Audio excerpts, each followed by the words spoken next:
ज्ञानतिमिरन्दस्य ज्ञानाञ्जनशलाकया चक्षुरुन्मिलितं येन तस्मै श्रीगुरवे नमः। श्रीचैतन्यमनोभीष्टं स्थापितं येन भूतले स्वयं रूपा कदा मह्यं ददाति स्वपदान्तिकम्। वन्देऽहं श्रीगुरुं श्रीयुक्तपदकमलं श्रीगुरुं वैष्णवांश्च श्रीरूपं साग्रजातं सहगण रघुनाथान्वितं तं सजीवं साद्वैतं सावधूतं परिजनसहितं कृष्ण चैतन्यदेवं श्रीराधा कृष्णपादां साधनललिता श्रीविशाखा। हे कृष्ण करुणा सिंधु दीन बंधु जगतपते गोपेश गोपकांत राधा कांत नमस्ते। भक्तकांचन गौरंगी राधे वृंदावनेश्वरी वृषभानुसुते देवी प्रणमामि हरि। आंचा कल्पतरुश्च कृपा सिन्धुभैव च तानां पावनेभ्यो वैष्णवेभ्यो नमो नमः। श्री कृष्ण चैतन्य प्रभु नित्यानंद श्री अद्वैत गदाधर शिवासादि गौर भक्तवृंद। Hare Krishna Krishna Krishna Hare Hare Hare Ram Ram Ram Hare Krishna. Every Saturday power of chastity के ग्रुप में लेक्चर्स देती हूँ। मेरा प्रयास रहता है कि मैं जो भी टॉपिक पे लेक्चर दूँ, मोस्टली लेक्चर्स स्त्री के कर्तव्यों पे, स्त्री धर्म पे फोकस्ड रहते हैं और प्रयास रहता है कि अलग अलग शास्त्रों से में क्या बात बताई गई है वो हम जाने, क्योंकि अगर मनुष्य जीवन है, हमें है, स्त्री का शरीर है, तो हमें जानना चाहिए कि अलग अलग शास्त्रों में स्त्रियों के धर्म के बारे में क्या बताया गया है, स्त्रियों के कर्तव्य के बारे में, एज अ पत्नी, एज अ माता, और पुत्री की जब वो पुत्री होती है तो उसे किस प्रकार से रहना चाहिए, ऐसे अलग अलग जो शास्त्रों में बताए हैं। तो मेरा प्रयास रहता है कि गीता, भागवत और अलग अनेक उपनिषद और शास्त्रों में जो स्त्री के धर्म के बारे में बताया है वो मैं आपके सामने प्रस्तुत कर सकूं। यदि कुछ भूल हो तो आप मुझे क्षमा करिएगा। तो आज हम एक बहुत ही इम्पोर्टेंट टॉपिक, माता बच्चे की प्रथम गुरु के बारे में ये जो टॉपिक रखा है, तो इस टॉपिक को रखने से पहले मैं ऐसा सोच रही थी कि ये एक्चुअली टॉपिक मेरे लिए भी बहुत ही इम्पोर्टेंट है, क्योंकि हर माता के लिए अपना बच्चा इम्पोर्टेंट होता है और वो एक बहुत ही महत्वपूर्ण भूमिका माता की तरह निभाती है। जिस प्रकार से हमने पिछले क्लासेस में देखा कि एक स्त्री पत्नी के कर्तव्य को कितने दक्ष तरीके से, कितने एक्सपर्ट तरीके से कर सकती है, जैसे हमने देवहूति और शकुंतला के जीवन से सीखा, उसी तरह से शास्त्रों में ऐसे अनेक स्त्रियों का उदाहरण है जिन्होंने एज अ माता, एज अ मदर के रूप में एग्जेम्पलरी आदर्श नारी कहलाई है।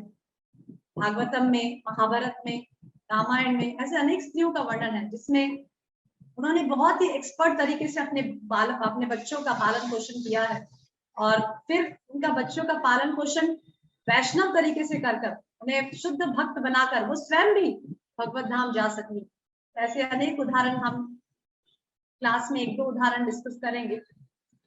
तो हमें सीखना है उनसे, आदर्श नारियों से, ऐसी माताओं से, ताकि हम भी अपने जीवन में हमारे जो बच्चे हैं उनको कृष्ण भावना अमृत बना सकें, उनको भक्ति में जीवन दे सकें। ये हमारा प्रयास रहेगा। सबसे पहले, क्योंकि मैं खुद भी एक माता हूँ, मेरे खुद दो बच्चे हैं, दो लड़के हैं, तो मैं कई बार उनके साथ मुझे भी बहुत प्रैक्टिकल डिफिकल्टीज होती है। मैं कई बार नेट पे कुछ सर्च करती हूँ पेरेंटिंग के विषय में, तो मुझे एक कोटेशन मैं आपके साथ शेयर करूंगी जो मुझे बहुत ही इम्प्रेसिव लगा। तो उसमें ऐसा बता रहे थे कि parenting is like we are standing on a ground. हम एक ग्राउंड में खड़े हैं, एक ग्राउंड में खड़े हैं और हमारे हाथ में एक बैट दे दिया है और क्रिकेट चल रही है और बॉल कभी भी हमारे सामने आ सकती है और हमें इतना सतर्क रहना चाहिए कि वो बैट से हमें बॉल को मारना है। It's just like hitting the ball with the bat and one should be expert in hitting that, और हमें वो बॉल को बहुत एक्सपर्टली हिट करना है ताकि वो हमारे ऊपर ना आए। तो पेरेंटिंग जो है, जो बच्चों का लालन पालन करने का जो स्किल है, it's like we are standing on a ground. हम एक ग्राउंड में खड़े हैं और कभी भी हमारे ऊपर बॉल आ सकती है। इसका क्या अर्थ है? इसका ये अर्थ है कि हर दिन हमारा बच्चों के साथ कुछ स्पेशल रहता है। बच्चे कभी किस प्रकार से जिद करते हैं, कभी बच्चे किस प्रकार से किसी चीज को लेते हैं, या हमें कभी बच्चों के साथ क्या समस्याएं आती है उनके जिद के स्वभाव से। उनके अलग अलग बच्चे अलग अलग स्वभाव के होते हैं, तो हमें बहुत ही एक्सपर्टली उनको डील करना चाहिए। वो स्किल जो है वो माताओं को आना बहुत जरूरी है एक बच्चे का अच्छे से लालन पालन करने के लिए। तो इसीलिए हमें एवरीडे ऐसा सोचना चाहिए कि I am just standing on a ground, और मुझे एकदम स्किलफुली, टैक्टफुली, बहुत ही एक्सपर्ट वे में अपने बच्चों के साथ डील करना चाहिए, ताकि मैं बच्चों को एक अच्छा जीवन भविष्य में दे सकूं। तो ये कुछ मैं शेयर करना चाहती थी, जो मुझे बहुत अच्छा लगा ये वाला, कि एवरीडे हमारे लिए एक एग्जाम जैसा है माताओं के लिए जिनके बच्चे हैं। तो सबसे पहला ये जो टॉपिक है माँ बच्चे की प्रथम गुरु, इसमें हमें समझना है कि माताएं या फिर हर जीव इस संसार में क्यों आया है, क्योंकि उसमें कंट्रोल करने की प्रवृत्ति है। वो हर जीव ईश्वर बनना चाहता है, इसीलिए भगवान ने हमें इस भौतिक संसार में भेजा है। हम भगवान की कंट्रोल करने की जो पद्धति है, भगवान का ईश्वर मानना के लिए हम तैयार नहीं थे। हम उनसे ईर्ष्या करते थे, द्वेष करते थे, इसीलिए भगवान ने हमारे लिए सेपरेट दुनिया बना दी, भौतिक संसार बनाया है, जिसमें हम भली भांति उनसे अलग होकर भोग कर सकते हैं। क्योंकि हमें भगवान को भोक्ता समझना पसंद नहीं था, इसीलिए भगवान ने हमें सेपरेट दुनिया दे दी कि अब आप वहां जाकर वो करिए। तो हर मनुष्य में, जो भी हर जीव में, इस संसार में, इस भौतिक संसार में हर जीव में कंट्रोल करने की टेंडेंसी होती है। तो माताओं में भी, स्त्रियों में भी कंट्रोल करने की टेंडेंसी होती है। पर प्रॉब्लम ये होती है कि स्त्रियां अगर अपने पति को या अपने सास ससुर को या फिर अपने बड़े बुजुर्गों को कंट्रोल करती है, तो वो इनटॉलरेबल हो जाता है, असहनीय हो जाता है। उससे घर में उत्पात मच सकता है या झगड़ा हो सकता है, या वो शास्त्रों में ज्यादा प्रशंसनीय नहीं है, ग्लोरीफाइड नहीं है। पर अगर वही स्त्री एज अ माता के रूप में अपने बच्चों को कंट्रोल करती है, बच्चों को एज अ गुरु की तरह गाइड करती है, तो वो शास्त्रों में ग्लोरीफाई किया जाता है, उसकी प्रशंसा की जाती है। तो ये बहुत इंपॉर्टेंट, महत्वपूर्ण पॉइंट है कि जब माता अपने बच्चों को एज अ गुरु की तरह हर पाथ पर गाइड करती है, उनको टोकती है, गलत करते हैं तो उनको हर समय समझाती है, रोकती है और गाइड करती है और उनका मार्गदर्शन करती है, तो she is glorified for that. वो शास्त्रों में महिमा ग्लोरीफाई की जाती है, उसकी महिमा गाई जाती है। जैसे हम देखेंगे मदालसा, सती मदालसा की स्टोरी, जिसमें वो एग्जाम्पलरी माता कहलाती है। फिर ध्रुव महाराज की माता सुनीति, जो बहुत ही, उनके भी बहुत प्रशंसनीय कुछ, वो भी बहुत ग्लोरीफाई की जाती है भागवतम में।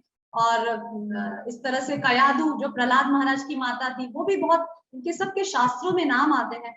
और क्यों? क्योंकि उन्होंने अपने बच्चे को अच्छी तरह से गाइडेंस दिया, आध्यात्मिक मार्ग दिखाया। तो इस तरह से माताएं भी अपने बच्चों को अच्छा मार्गदर्शन दिखाकर उनको कंट्रोल करने का जो, क्योंकि हर व्यक्ति में कंट्रोल करने की टेंडेंसी होती है, तो माताएं भली भांति अपने बच्चे को इस प्रकार से कंट्रोल करके वो उनको मार्गदर्शन करके खुद ग्लोरीफाई होती है। तो ये जो टेंडेंसी को वो इस तरह से मोल्ड करे, तो वो उसके लिए बहुत अच्छा गुण माना जाता है, ना कि वो अपने पति को या अपने सास ससुर को कंट्रोल करे। तो इस तरह से हम सभी माताएं बच्चे को कंट्रोल कर सकते हैं और गाइड कर सकते हैं, और इस तरह से हम लोग सही मार्ग पर चल सकते हैं। सबसे पहला प्रश्न उठता है कि क्या हम अपने बच्चे को सच्चा प्रेम करते हैं? क्या हम सभी माताओं को विशेषकर अपने बच्चों से ज्यादा अटैचमेंट होता है, क्योंकि ऐसा कहा जाता है कि क्योंकि वो बालक को पेट में पालती है, उसने कष्ट सहा है, लेबर पेन सहा है, उसे अच्छी तरह से, तो उसका अपने बच्चे के प्रति ज्यादा लगाव रहता है। ये स्वाभाविक है, सभी जगह देखा जाता है, इवन स्वाभाविक है ये। मैं भी समझ सकती हूँ कि माता जितना अपने बच्चों के भावनाओं को समझ सकती है, उतना पिता नहीं समझ पाता। तो हम सभी माताओं के लिए प्रश्न है कि क्या हम अपने बच्चे को सच्चा प्रेम करते हैं? सच्चा प्रेम की क्या डेफिनेशन है शास्त्रों में? One is real love and one is misplaced love. Misplaced love जो होता है वो सीमित होता है भौतिक आवश्यकताओं को पूरा करने, जैसे बच्चों की आवश्यकताएं होती है कपड़ों की, अच्छा खाना खाने की, क्योंकि बच्चे ज्यादा अन्नमय होते हैं, ज्यादा खाना ज्यादा पसंद करते हैं, उनको वैरायटी चाहिए। तो माताएं प्रयास करती है कि उनको आज कुछ टेस्टी फूड बना दे, कुछ जंक फूड जैसे पाव भाजी या इस प्रकार से बना के खिलाएं। तो इस प्रकार से माताएं बच्चों की भौतिक आवश्यकताएं जैसे और अच्छा खाना, टॉयज लाना, उनके कपड़े अच्छे अच्छे लाना, इस प्रकार से माताएं अपने प्रेम को, इस भौतिक आवश्यकता अपने बच्चों की पूरी करके दिखाती है। पर क्या ये हमारा हमें सवाल है कि क्या ये हमारा सच्चा प्रेम है अपने बालक के लिए, अपने बच्चों के लिए? तो शास्त्रों में देखा जाए तो नहीं। बस बच्चों की भौतिक आवश्यकताएं पूरी कर देना ये हमारे लिए बच्चों का सच्चा प्रेम नहीं है।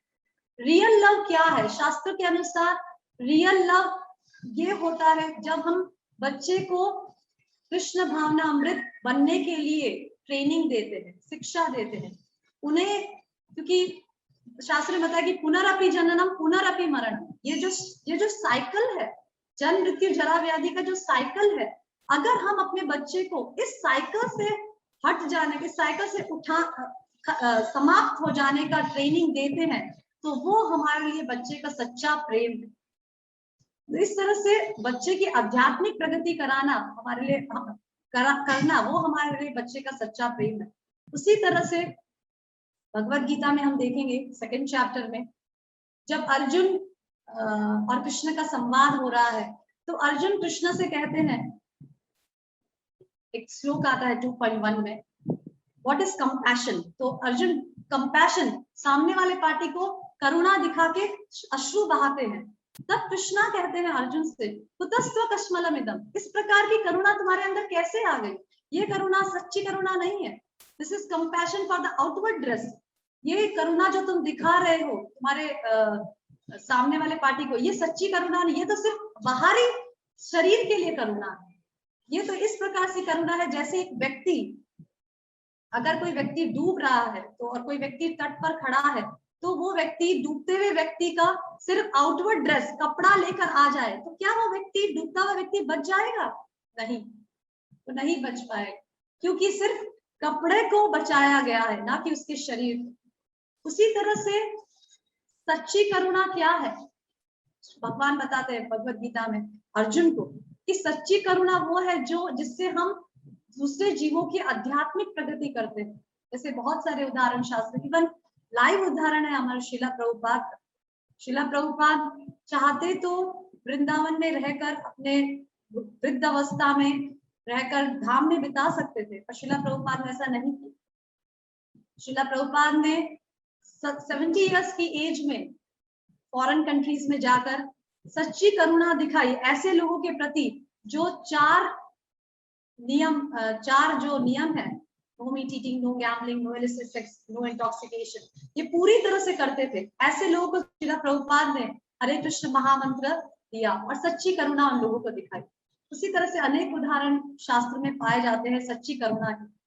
तो इस तरह से शास्त्र में बताया है कि सच्चा प्रेम किसे कहते हैं? सच्चा प्रेम उसे कहते हैं जब हम किसी जीव को इस भौतिक संसार से ऊपर उठने की राह दिखाते हैं, इसको सच्चा प्रेम कहते हैं। जब हम किसी व्यक्ति को आदि दैविक, आदि भौतिक, आध्यात्मिक, ये जो क्लेश जो व्यक्ति सह रहा है इस भौतिक संसार में रहकर, ये 3 प्रकार के जो ताप जो सह रहा है, उससे ऊपर उठ जाने के लिए भगवान का नाम जप करने की ट्रेनिंग देते हैं, भागवत से शिक्षाएं देते हैं, तो वो सच्चा प्रेम एक जीव के लिए कहलाता है।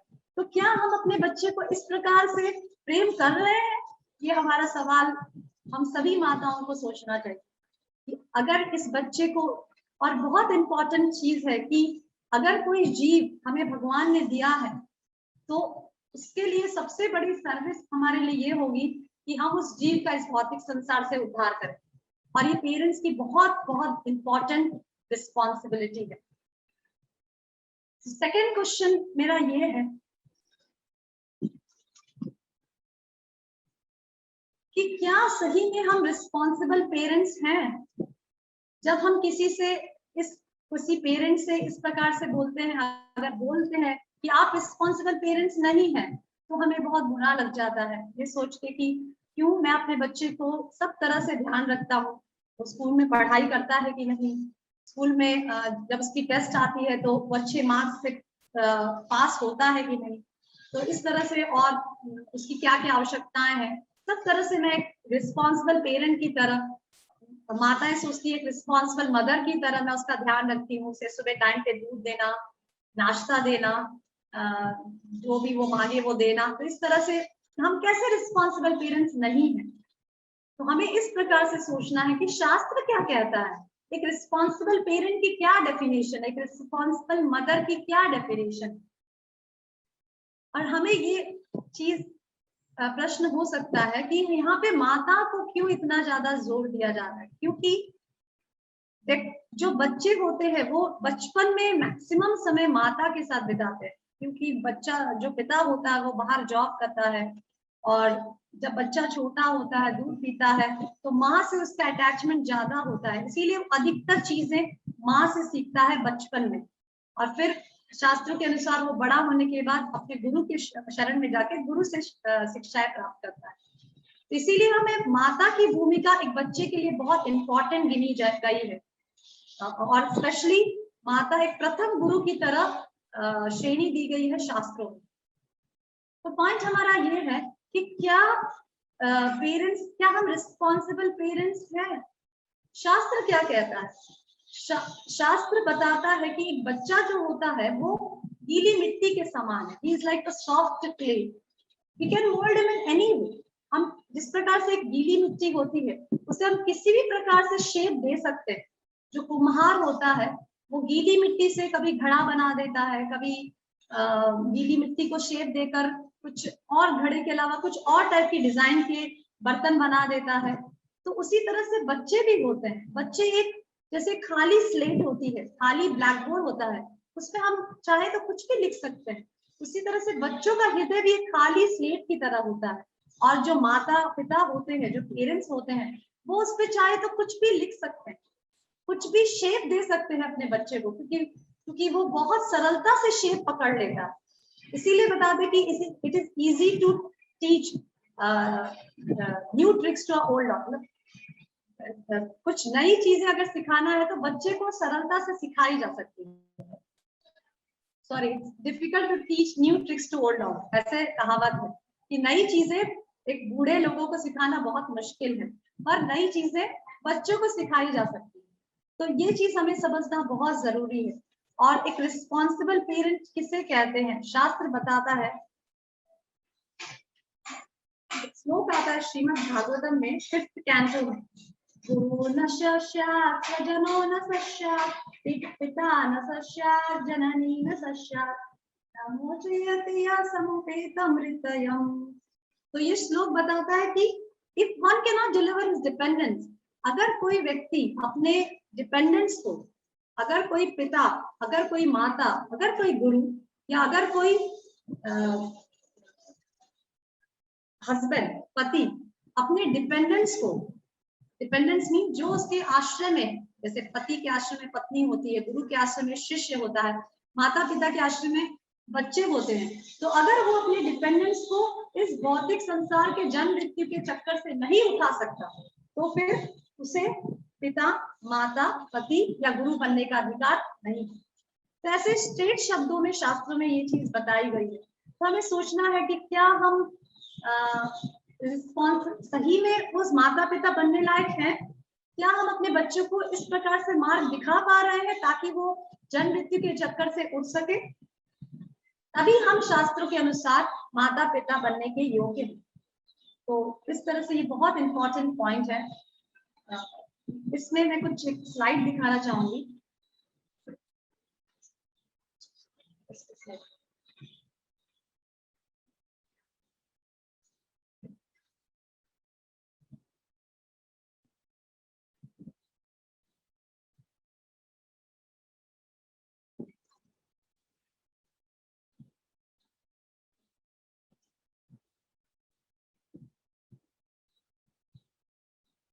श्रीला प्रभुपाद कहते हैं हमारे सभी बच्चे जो एक वैष्णव पिता माँ से पैदा हुए हैं वे बहुत भाग्यशाली हैं, क्योंकि उन्हें शुरू से ही कृष्ण भावना अमृत शिक्षा मिल सकती है। तो कृपया अपने बच्चों का ख्याल रखें और उन्हें पूर्ण रूप से कृष्ण भावना भावित बनाएं। यह बहुत बड़ी सेवा है। तो प्रभुपाद ने जगह जगह माताओं का की इम्पोर्टेंट भूमिका, स्त्रियों की इम्पोर्टेंट भूमिका माता के रूप में बताई। इवन एक इंसिडेंस मुझे याद आया जिसमें एक स्त्री जिसके छोटा बच्चा था, तो वो डेटी किचन में जाके सेवा करने चली गई और उसके पीछे से उसका बच्चा रो रहा था। तब श्रीला प्रभुपाद की नजर उस बच्चे पे गई। तब उन्होंने आसपास के भक्तों से पूछा कि इसकी माता कहाँ है।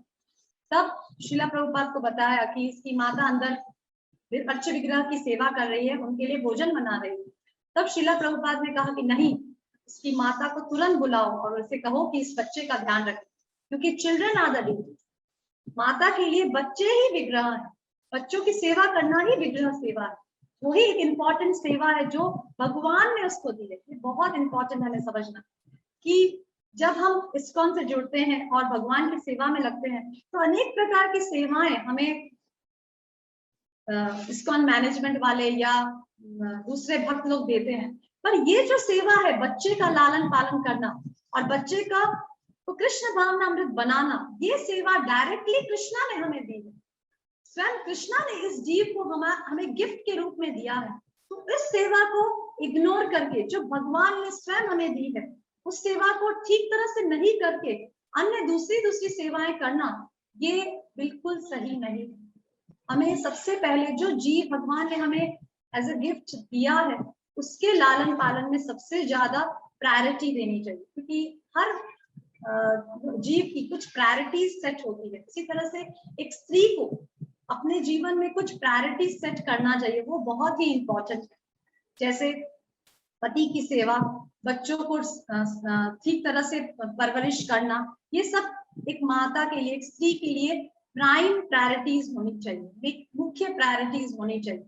सिर्फ श्रीला प्रभुपाद बताते हैं कि सिर्फ एक जीव का वैष्णव माता पिता के घर जन्म लेना एनफ नहीं है, उस सिर्फ एक भक्त के घर में जन्म लेना एनफ नहीं है। एनफ ये होगा जब वो वैष्णव माता पिता उसका भक्ति में तरीके से उसका लालन पालन कर सके, तभी वह महत्वपूर्ण, तभी वह सही तरह से चलेगा। हमारे एक बहुत ही सत गोस्वामी में श्रील जीव गोस्वामी है, इन्होंने भी बहुत ही अच्छा एक कोटेशन दिया है जो हमारे जीवन में बहुत ही इम्प्रेशन छोड़ता है। इसमें श्रील जीव गोस्वामी बताते हैं कि यदि प्रत्येक बालक को बचपन से ही भगवत धारणा प्रदान की जाती है तो निश्चित रूप से वह परीक्षित महाराज की भांति एक महान भक्त बनता है। परीक्षित महाराज की भांति कोई व्यक्ति कदाचित इतना भाग्यशाली ना हो सकता कि वह अपनी माता के घर में ही भगवान का दर्शन कर सके, किंतु यदि वह इतना भाग्यशाली नहीं है तो भी यदि उसके माता पिता चाहे तो वह उसको वैसा बना सकते हैं। तो जीव गोस्वामी बहुत ही इंपॉर्टेंट, बहुत ही अच्छा उदाहरण देते हैं परीक्षित महाराज का। हम सभी जानते हैं कि परीक्षित महाराज जब उत्तरा के गर्भ में थे, माता उत्तरा के गर्भ में थे, तब उसको मारने के लिए अश्वत्थामा ने ब्रह्मास्त्र छोड़ा था। तो जब वो ब्रह्मास्त्र उत्तरा के गर्भ में अटैक करता है तो उत्तरा तुरंत अपने बच्चे को बचाने के लिए कृष्ण का नाम स्मरण करती है, कृष्ण को स्मरण करती है, कृष्ण को प्रार्थना करती है कि प्लीज मेरे बच्चे को इस कठिन परिस्थिति से बचा लो। तो ये भी हमें सीखना चाहिए कि जब हमारा बच्चा किसी कठिन परिस्थिति में होता है तो हमें भगवान से प्रार्थना करनी चाहिए, ना कि किसी मनुष्य के शरण में जाकर। तो इस तरह से माता उत्तरा परीक्षित महाराज के माता उत्तरा जो परीक्षित महाराज की माता है, वो परीक्षित महाराज को गर्भ में बचाने के लिए भगवान से प्रार्थना करती है। तब भगवान उनकी प्रार्थना सुनकर गर्भ में ही आकर परीक्षित महाराज को दर्शन देते हैं।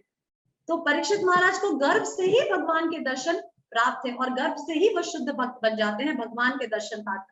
तो जीव गोस्वामी, श्री जीव गोस्वामी कहते हैं कि भले ही कोई व्यक्ति इतना भाग्यशाली ना हो कि उसे गर्भ में ही भगवान के दर्शन हो सके, पर एटलीस्ट इतना कर सकते हैं कि जब वो जीव बाहर आता है तब उसे भाग्यशाली बनाया जा सकता है, और उसका श्रेय किसको, उसका कर्तव्य किसको जाता है? उसके माता पिता। माता पिता चाहें तो अपने बच्चे को परीक्षित महाराज की तरह भाग्यशाली बना सकते हैं। फिर शीला प्रभुपाद कहते हैं इस विषय में, एक बच्चा कृष्ण द्वारा दिया गया एक दुर्लभ उपहार है।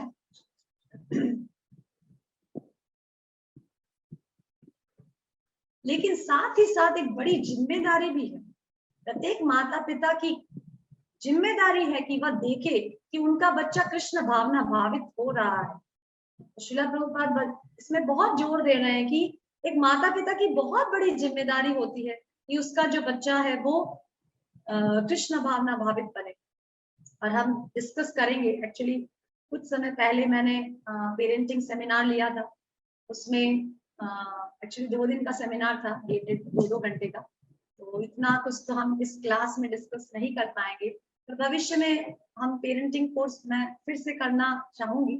एक बार तो मैंने किया है इंग्लिश में, पर फिर मैं हिंदी में करना चाहूंगी, आप सब उसमें भाग ले सकते हैं।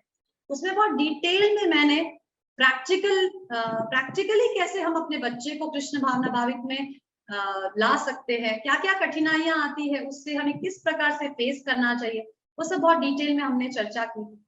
इस क्लास में तो हम इतना डिटेल में नहीं जाएंगे क्योंकि बहुत शॉर्ट क्लास है, 1-1.5 घंटे की क्लास है। पर भविष्य में मेरी प्रयास रहेगा कि मैं पेरेंटिंग कोर्स फिर से कर सकूं।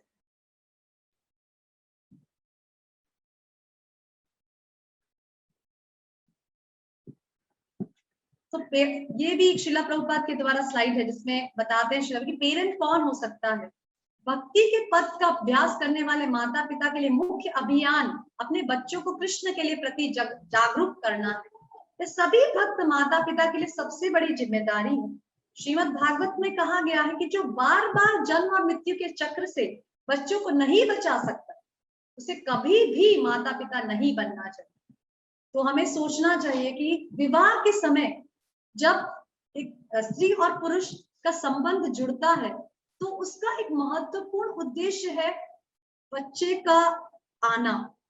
वो विवाह का एक महत्वपूर्ण उद्देश्य है। इवन भगवान भी बताते हैं भगवत गीता में, काम अस्मि, धर्म के अनुसार किया हुआ जो काम है वो मैं।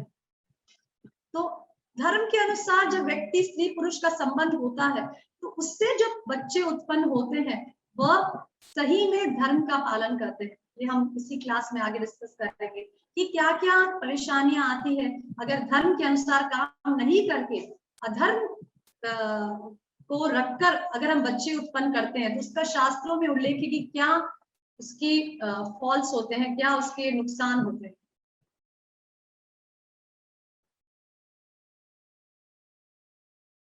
तो ये एक्चुअली जब मैं पेरेंटिंग सेमिनार लिया था तो मैं कुछ इस क्लास में भी डिस्कस करना चाहूंगी। What is smart parenting, one should become, मुझे बहुत पसंद आया था तो मैं थोड़ा आप लोगों के साथ भी शेयर करना चाहूंगी कि इस संसार में everybody wants to be smart.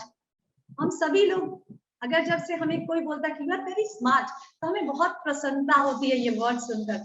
Yes, we are smart. Specially स्त्रियों को अगर कहा जाए कि you are so smart in this तो हमें बहुत खुशी होती है।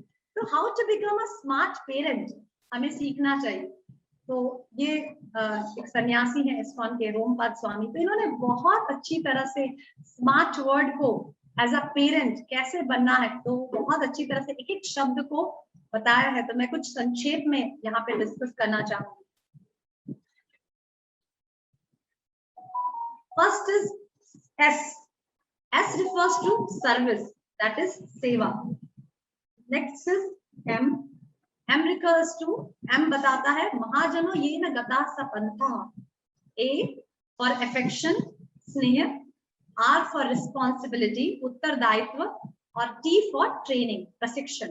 तो ये पांचों जो शब्द है SMART, इसका हमारे बच्चों के रिलेशन में क्या कनेक्शन है वो मैं आपको समझाती हूँ।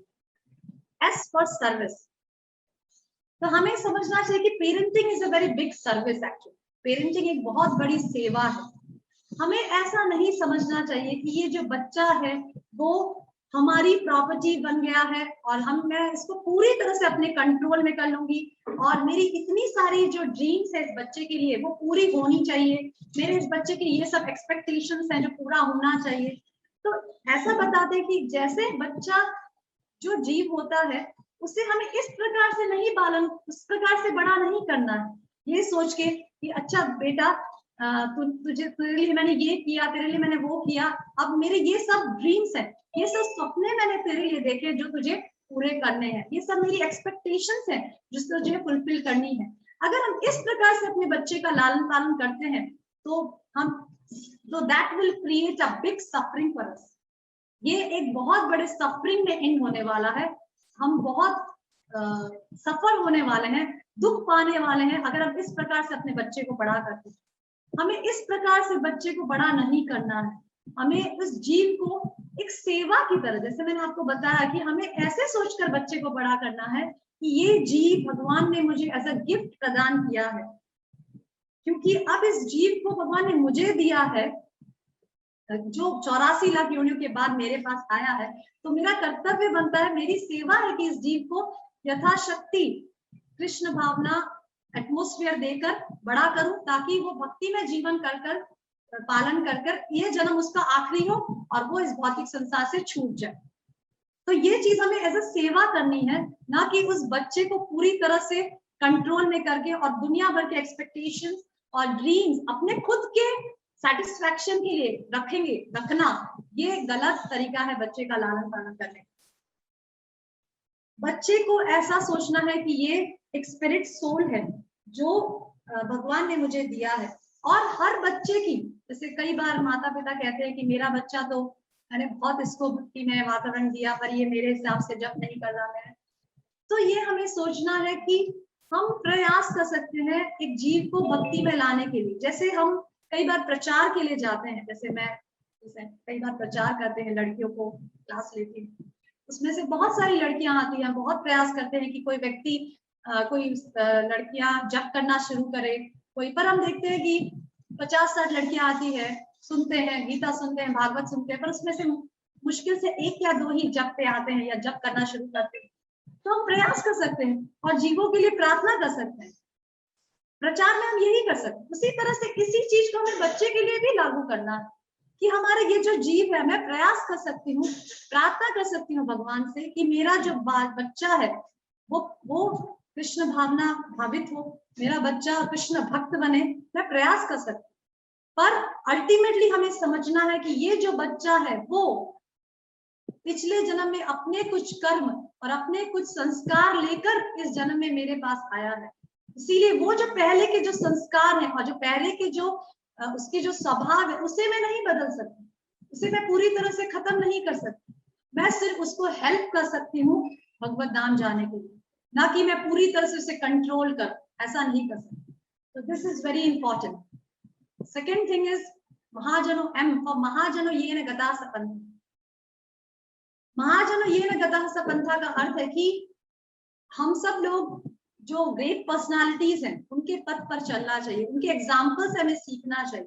जैसे मैंने पहले क्लासेस में बताया आपको, आदर्श नारियों के एग्जाम्पल से हमें सीखना चाहिए। एवं शीला प्रभुपाद 4th कैंटो में बताते हैं, सुनीति का जब उदाहरण देते हैं तब शीला प्रभुपाद बताते हैं कि माता सुनीति के उदाहरण से हमें सीखना चाहिए कि माता को किस प्रकार से अपने बच्चों का पालन करना चाहिए। जैसे सुनीति ने बहुत ही दक्ष तरह से ध्रुव महाराज का किया और जो अल्टीमेटली भगवत धाम गए और अपनी माता को भी साथ लेकर गए। तो इसी तरह से एम बताता है कि महाजनो ये न गता सपंथा, इसका क्या अर्थ है कि बच्चे एग्जाम्पल से सीखते हैं, उनके लिए, बच्चों के लिए महाजन कौन है? बच्चों के लिए महाजन होते हैं उनके माता पिता। तो इसीलिए बहुत जरूरी है पेरेंट्स के लिए कि वो बच्चों के सामने एक आदर्श एग्जाम्पल सेट करें। बहुत डिफिकल्ट है आजकल जमाने में एक आदर्श एग्जाम्पल बच्चों के साथ सामने सेट करना, और अगर हम बच्चों से एक्सपेक्टेशंस रखते हैं कि बच्चा मेरा जप करे, बच्चा मेरा अच्छा भक्त बने, बुरी आदतों से बचे, तो उसके लिए सबसे इंपॉर्टेंट है कि हम पहले उसके सामने उदाहरण सेट करें, एग्जाम्पल सेट करें, क्योंकि जो बच्चे होते हैं वो क्या बोलते हैं उसको, अनुकरणीय होते हैं। वो बोलने से कम सीखते हैं, देखने से ज्यादा सीखते हैं। बच्चों में ये प्रवृत्ति बहुत ही साधारण है। हम देखते हैं कि बच्चों को हम बहुत बार कुछ चीज बोलते रहते, पर जब वो हम खुद अपने जीवन में अपना लेते हैं तो बच्चा सरलता से उसे अपना लेता है। जैसे जैसे कुछ उदाहरण मैं अपने जीवन से देना चाहूंगी। जैसे कई माँ बाप मैंने देखे हैं कि टीवी देखना बच्चों के लिए बच्चे बहुत एडिक्ट हो जाते हैं टीवी देखने से, स्मार्टफोन्स यूज करने से। तो मुझे ऐसी प्रॉब्लम भगवान की दया से नहीं आती है, क्योंकि पहले से ही हमारे घर टीवी नहीं है, ना बच्चों ने कभी हमें टीवी देखते हुए देखा। और रिगार्डिंग स्मार्टफोन्स और मोबाइल, जो आजकल एक आम समस्या बच्चों में बन गई है, तो as a parent, as a माता, 2 बच्चों की माता ने मैं यही सलाह दूंगी कि मैं स्वयं स्मार्टफोन्स बहुत ज्यादा यूज नहीं करती हूँ और ना ही मैं अपने बच्चों को इसके लिए उत्साहित कभी करती हूँ। स्मार्टफोन्स का यूज बहुत ही रिस्ट्रिक्टेड हम अपने घर में करते हैं। जब बच्चे देखते हैं कि माता स्मार्टफोन इतना ज्यादा यूज नहीं करती, सिर्फ सेवा के लिए यूज करती है, तो मुझे बच्चों को सिखाना नहीं पड़ता कि ये गलत है, इसको ज्यादा यूज मत करो। वो अपने आप ही देखते हैं कि मेरी माता भी ज्यादा स्मार्टफोन यूज नहीं करती, सिर्फ सेवा के लिए यूज करती है। तो ये बहुत ही आजकल ये आमतौर पे बहुत बड़ी समस्या हो गई है बच्चों में। तो हमें अगर हम ये समस्या लग रही है तो हमें अपने अंदर गौर करना पड़ेगा कि ये बच्चों की समस्या आई कहाँ से। क्या बच्चा बचपन से ही स्मार्टफोन यूज करने के लिए एडिक्ट था? क्या बच्चा बचपन से ही टीवी देखने के लिए एडिक्ट था? क्या ऐसा तो नहीं हो रहा कि बच्चे हमसे सीख रहे हैं? क्या हम खुद एडिक्ट तो नहीं है? ये प्रश्न हमें अपने खुद से सीखना चाहिए। तो इस तरह से एम सिखाता है कि बच्चे एग्जाम्पल से सीखते हैं। Third is affection.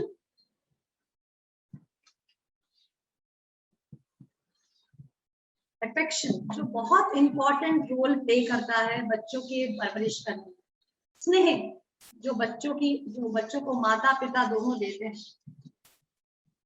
अगर हम ऐसा देखा जाता है कि अगर माता बच्चे को प्रॉपर स्नेह देती है तो बच्चे उसकी सुनते हैं। जैसे कई माता पिता में ये प्रॉब्लम होती है कि बच्चे हमारे सुनते नहीं, गलत करते हैं, तो वो बॉन्डेज में प्रॉब्लम है।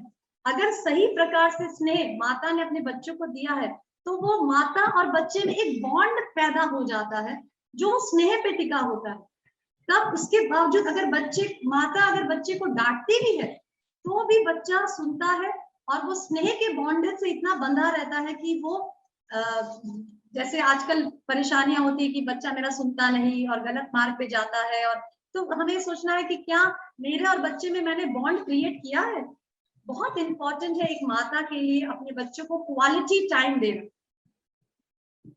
जैसे कुछ माताएं ऐसा कह सकती है कि उनको जॉब करना होता है या वो बहुत बिजी रहती हैं घर के काम में या ऐसा कुछ और अन्य काम है कि वो अपने बच्चों को ज्यादा अधिक समय नहीं दे पाती। बच्चों के लिए अधिक समय क्वांटिटी इज नॉट इम्पॉर्टेंट, बच्चों के लिए quality time is more important. हम बच्चे को जब समय देते हैं तो उसकी क्वालिटी क्या है? जैसे फॉर एग्जाम्पल जब बच्चा सोता है, रात में जब सोता है तब हम उसके साथ थोड़ा समय बिताकर उसको पूछ सकते हैं कि तुम्हारा दिन क्या गया, तुमने क्लासेस जो अटेंड करे उसमें तुमने क्या सीखा।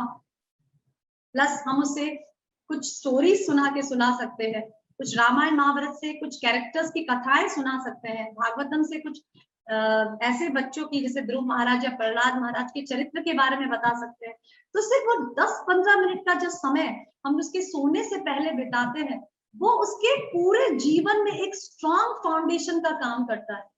इवन बच्चा जब उठता है या बच्चा जब प्रसाद लेता है, ये 3 समय जो होता है, जब सो के उठता है और बच्चा जब प्रसाद खाता है और सोता है, ये जो 3 समय है बच्चे का, वो बहुत ही महत्वपूर्ण भूमिका निभाता है उसके जीवन में। और उस समय माताओं की बहुत महत्वपूर्ण भूमिका होती है।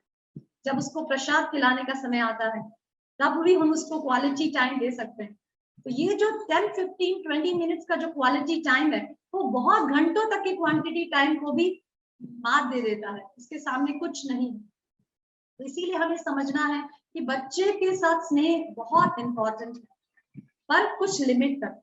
और जब स्नेह की बात करते हैं तो एक उदाहरण मैं देना चाहूंगी कि सिर्फ बच्चे के स्नेह में, जैसे माता बच्चे को स्नेह देती है, पिता बच्चे को स्नेह करते हैं, पर बच्चा एक बहुत इंपॉर्टेंट फैक्टर से भी प्रभावित होता है, वो है माता पिता के अंदर का स्नेह। हम ऐसा नहीं सोच सकते कि बस मैं उसको स्नेह देती हूँ, उसके पिता उसको स्नेह देते हैं, पर माता पिता के अंदर खूब झगड़ा है, लड़ाई है, और वो कभी बच्चे कभी अपने माता पिता को एक दूसरे के साथ अच्छे संबंध नहीं देखते, तो इसका भी बच्चों के ऊपर बहुत खराब इम्पैक्ट पड़ता है।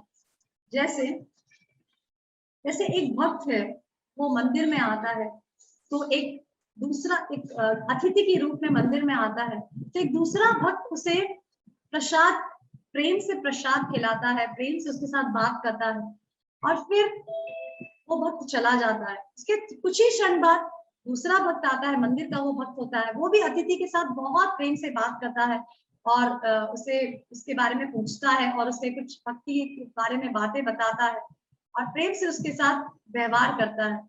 पर फिर वो जो अतिथि होता है वो इधर उधर घूमने लग जाता है। कुछ ही क्षण बाद वो अतिथि देखता है कि वो दो जो भक्त होते हैं वो एक दूसरे के साथ आर्ग्यूमेंट कर रहे हैं, झगड़ा कर रहे हैं, उनका एक दूसरे के साथ संबंध अच्छा नहीं है, और वो अननेसेसरी एक दूसरे के साथ आर्ग्यूमेंट पे उतर रहे हैं, और उनका अच्छा रिलेशनशिप एक दूसरे के साथ नहीं है। तो आपको क्या लगता है उस अतिथि के ऊपर इसका क्या इम्पैक्ट पड़ेगा? क्या सिर्फ उसको इंडिविजुअली स्नेह देने से वो अतिथि ऐसा सोचेगा कि हाँ ये सही जगह है, यहाँ मुझे एवरीडे आना चाहिए? नहीं, ऐसा नहीं है। वो अतिथि के ऊपर गलत इम्पैक्ट पड़ेगा। वो क्या सोचेगा कि ये भक्त ने मुझे तो स्नेह दिखाया, पर अंदर अंदर उनका कैसा रिलेशनशिप है? अंदर अंदर उनका रिलेशनशिप स्नेह में नहीं है, अंदर अंदर उनका रिलेशनशिप खराब है, तो वो अतिथि वापस आने का प्रयास नहीं करेगा, उस जगह को वापस विजिट करने का नहीं सोचेगा। क्यों? क्योंकि दैट रियली मैटर्स कि अंदर अंदर रिलेशनशिप किस प्रकार का है, वो बहुत इंपॉर्टेंट। उसी तरह से बच्चों में भी अगर बच्चे हम सोचे कि माता स्नेह देती है, पिता स्नेह दे रहे हैं अपनी तरह से खूब, पर माता पिता के अंदर कोई स्नेहपूर्ण रिलेशनशिप नहीं है, तो वो बच्चे के जीवन में बहुत नेगेटिव इम्पैक्ट बनाते हैं। तो ये हुआ ए से अफेक्शन। नेक्स्ट इज आर से रिस्पॉन्सिबिलिटी, जो हमने अभी डिस्कस किया कि एक पेरेंट होने के नाते हमें बहुत रिस्पॉन्सिबल होना चाहिए। टी इज ट्रेनिंग, प्रशिक्षण। तो ये एक बहुत बड़ा टॉपिक है प्रशिक्षण। जैसे मैंने आपको बताया कि बच्चे का भक्तिमय वातावरण में किस प्रकार से प्रशिक्षण करना है, कैसे उनमें क्या क्या प्रॉब्लम्स आती है, ये एक बहुत बड़ा टॉपिक है। हम डिस्कस करेंगे इस क्लास में, हो सके तो थोड़ा उसके बारे में। तो ट्रेनिंग बहुत इम्पोर्टेंट है। और जैसे हम बता रहे कि आजकल का शिक्षण किस प्रकार की ट्रेनिंग दे रहा है। आजकल का शिक्षण बच्चे को स्पर्धा, ईर्ष्या, द्वेष, जब बच्चे को क्लास में एडमिशन कराते हैं, तो स्कूल में एडमिशन कराते हैं, तो बच्चों में इतना ईर्ष्या, इतनी कंपटीशन की भावना डाल दी जाती है कि बच्चा अपने क्लासमेट, दूसरे क्लासमेट को ज्यादा मार्क्स आ जाए तो वो बच्चे में द्वेष, ईर्ष्या की भावना इतनी ज्यादा बढ़ जाती है कॉम्पिटिटिव एग्जाम्स की वजह से, कॉम्पिटिटिव एटमोस्फियर की वजह से। तो ये एकदम गलत वातावरण बच्चे को आजकल मिल रहा है। पहले के जमाने में बच्चे का प्रशिक्षण किस प्रकार का होता था? दो चीज को इम्पोर्टेंस दिया जाता था। एक तो बच्चे का चरित्र और आचरण, ये दो चीज, उसमें सद्गुण लाना और उसको सच्चरित्र बनाना, दो चीज बहुत इंपॉर्टेंट मानी जाती थी पहले के जमाने में। और इवन अगर हम नीति शास्त्र देखेंगे तो चाणक्य पंडित एजुकेशन की डेफिनेशन, एक पंडित की डेफिनेशन क्या बताते हैं? चाणक्य पंडित कहते हैं, मात्रवत परदारेषु अर्धवेषु लोष्टवत आत्मवत सर्वभूतेषु या पश्यति स पंडितः।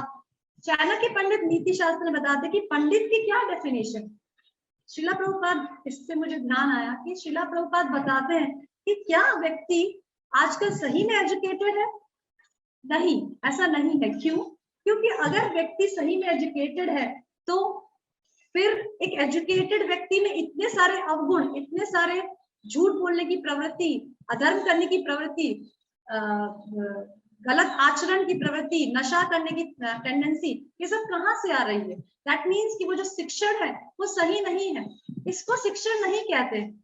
शिक्षण किसे कहते हैं? पंडित की डेफिनेशन क्या है वो चाणक्य पंडित बताते हैं। मात्रवत परदारेश, दूसरी पराई स्त्रियों को, अपनी पत्नी को छोड़कर अन्य स्त्रियों को माता की तरह देखना। परद्रवेशु लोष्टव, अन्य लोगों के जितने भी धन संपत्ति है उसे एक मिट्टी के ढेले के समान देखना। आत्मवत सर्वभूतेषु, जैसे ट्रीटमेंट हम अपने को देते हैं वैसे सभी को समान भाव से ट्रीटमेंट देना, ये डेफिनेशन है एक पंडित की। तो क्या हमारा शिक्षण, आज का शिक्षण, ये तीनों चीज कर रहा है? बिल्कुल नहीं। अगर हम स्कूल में जाते हैं, लड़का लड़की एक साथ शिक्षण लेते हैं, क्या बच्चों में ये भावना पैदा की जा रही है मातृवत पर्दा रेशो, कि ये जो लड़की है जो मेरी क्लास में पढ़ती है, ये जो स्त्रियां है जो मेरे क्लास है, वो सब मेरे माता के समान है? ऐसा शिक्षण है? नहीं, बिल्कुल नहीं। स्कूलों में लड़का लड़की एक समान पढ़ने से व्यभिचार बढ़ता जा रहा है, रेप्स के केसेस बढ़ते जा रहे हैं, बच्चे ज्यादा से ज्यादा, लड़कियों के ज्यादा से ज्यादा चरित्र खराब होते जा रहे हैं।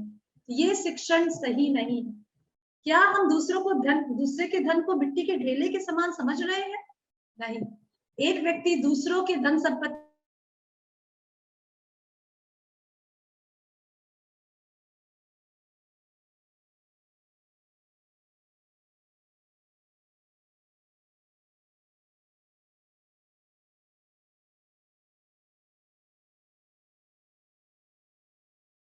को हड़पने का प्रयास करता रहता है।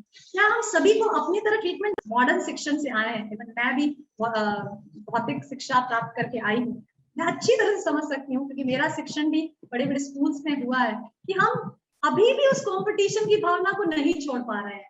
अभी हमारे अंदर इतनी ज्यादा वो ईर्ष्या स्पर्धा की भावना डाल चुके हैं कि इवन भक्ति के पास में आने के बाद भी हमारे अंदर अगर कोई हमसे ज्यादा माला करता हुआ दिखाई देता है या हमसे ज्यादा भगवान की सेवा करते हुए दिखाई देता है, तो हम में ईर्ष्या की भावना डेवलप हो जाती है, स्पर्धा की भावना डेवलप हो जाती है। ना कि हमें ये भावना डेवलप होनी चाहिए कि हम उस भक्त के पास जाकर उसकी प्रशंसा करें कि और उससे सीखें कि आपकी इतने भक्ति में व्यवहार को देखकर मुझे बहुत अच्छी शिक्षाएं मिल रही। नहीं, हम उससे द्वेष करने लग जाते हैं, हम स्पर्धा की भावना डेवलप कर देते हैं, हम उससे दूर रहने लग जाते हैं और उसके लिए उल्टा सीधा बोलते हैं। ये सब शिक्षा कहाँ से आ रही है? ये सब शिक्षा आ रही है हमारे आधुनिक शिक्षण प्रणाली से। ये जो मॉडर्न एजुकेशनल सिस्टम है उससे ये सब भावनाएं हमारे अंदर आ रही है। तो एक बच्चे को इस प्रकार का प्रशिक्षण देना चाहिए कि वो सच्चरित्र बने,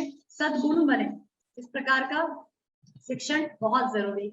इवन महाभारत में ये बात आती है कि जब युधिष्ठिर महाराज, जब परीक्षित महाराज का जन्म होता है और उनका जात कर्म संस्कार वगैरह किया जाता है, तब युधिष्ठिर महाराज जो ज्योतिष वगैरह बुलाए जाते हैं बच्चे के रीडिंग्स करने के लिए कि उसका ग्रह सब सही है ना, वो बच्चा किस प्रकार का होगा, उसका क्या झुकाव होगा, ये सब करने के लिए जब ज्योतिष को बुलाया जाता है तो युधिष्ठिर महाराज सबसे पहला प्रश्न उससे यही पूछते हैं कि क्या ये बच्चा हमारे एंसेस्टर्स के लोग जिस प्रकार से चरित्रवान थे, गुणवान थे, उस तरह से होगा। ये सबसे पहला ये प्रश्न युधिष्ठिर महाराज से पूछते हैं, ना कि क्या ये बच्चा हमारी तरह राज्य का शासन कर पाएगा, क्या ये बच्चा हमारा राज्य सिंहासन पे बैठ पाएगा। नहीं, उनको ये चिंता नहीं थी। उनको सबसे बड़ी यही चिंता थी कि ये बच्चा सच्चरित्र और सद्गुणी बन पाए है कि नहीं। ये सबसे बड़ा प्रश्न उन्होंने उस समय किया। तो इस तरह से प्रशिक्षण बच्चे का इस प्रकार से होना चाहिए कि वो चरित्रवान बन सके। तो अभी एक इम्पोर्टेंट पॉइंट ये आता है कि माता का रोल कहाँ से प्रारंभ होता है। एक बच्चे के जीवन में माता की जो भूमिका है गुरु की तरह, वो कहाँ से प्रारंभ होती है, ये क्वेश्चन हमारे मन में आता है। सबसे पहले शास्त्र क्या कहता है? शास्त्र बताता है कि एक अच्छी जनसंख्या उत्पन्न करने के लिए, अच्छी जनसंख्या समाज में देने के लिए एक बहुत इंपॉर्टेंट है कि स्त्रियों का स्त्रियों के का चरित्रवान होना, स्त्रियों के एक अच्छी जनसंख्या स्त्रियों के सतीत्व पे डिपेंड करती है, स्त्रियों की चेस्टिटी पे डिपेंड करती है, किस और निष्ठा पे डिपेंड करती है। कि स्त्रियां जितनी चेस्ट होती है, जितनी निष्ठावान होती है, अपने पति की तरफ सरेंडर होती है, तो वो एक अच्छी संतान उत्पन्न करने की सक्षम होती है। तो शास्त्र बताते हैं कि अगर समाज में एक अच्छी जनसंख्या चाहिए तो स्त्रियों का चेस्ट होना बहुत जरूरी है। और स्त्रियां किस प्रकार से चेस्ट होगी?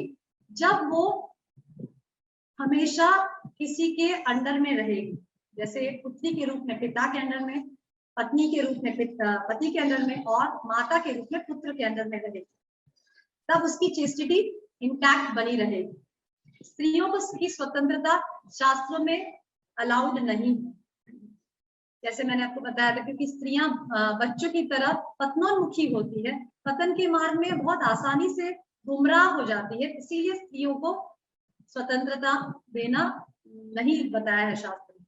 और दूसरा, अगर स्त्रियों की चेस्टिटी को प्रोटेक्ट करना है तो बहुत इंपॉर्टेंट पॉइंट है कि उनका समय पर विवाह कर देना, जो आजकल हम नहीं देख पाते। अनेक ऐसे उदाहरण मैं अपनी जान पहचान के लोगों में देखती हूँ कि लड़कियां 26 साल 27 साल की हो जाती है, और हम जब उनसे पूछते हैं तो कहते हैं अभी तो छोटी है, अभी तो उसकी उम्र कम है, विवाह करने के लिए उम्र कम है।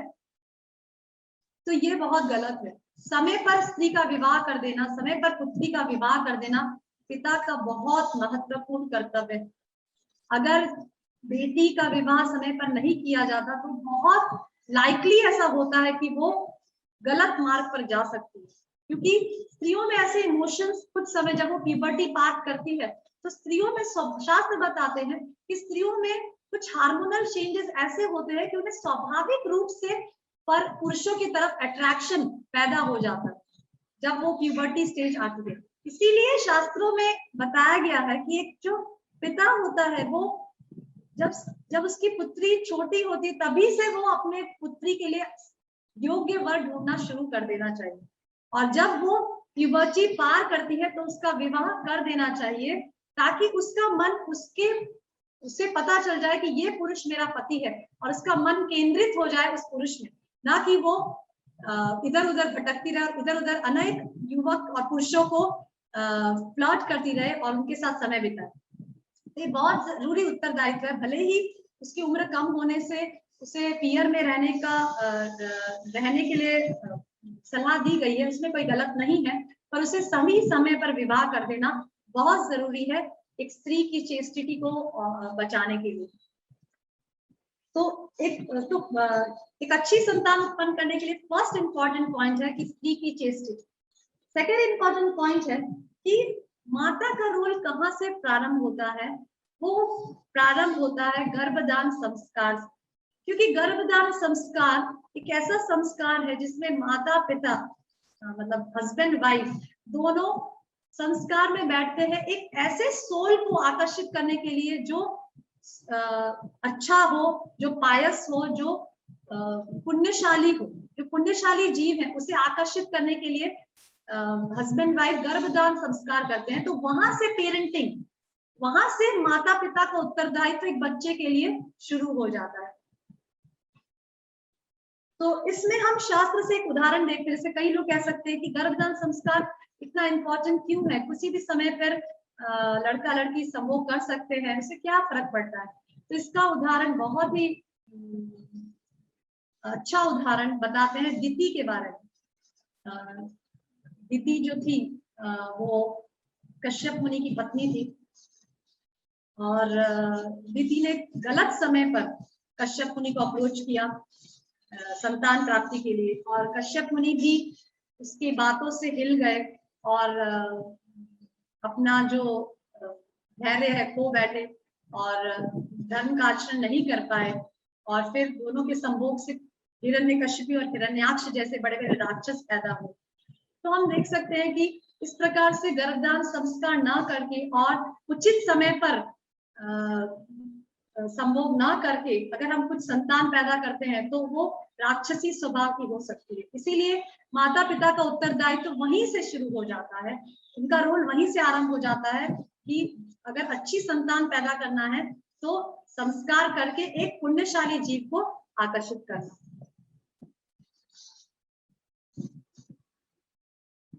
उसके बाद एक बहुत इंपॉर्टेंट पॉइंट रहता है कि जब माता गर्भवती हो जाती है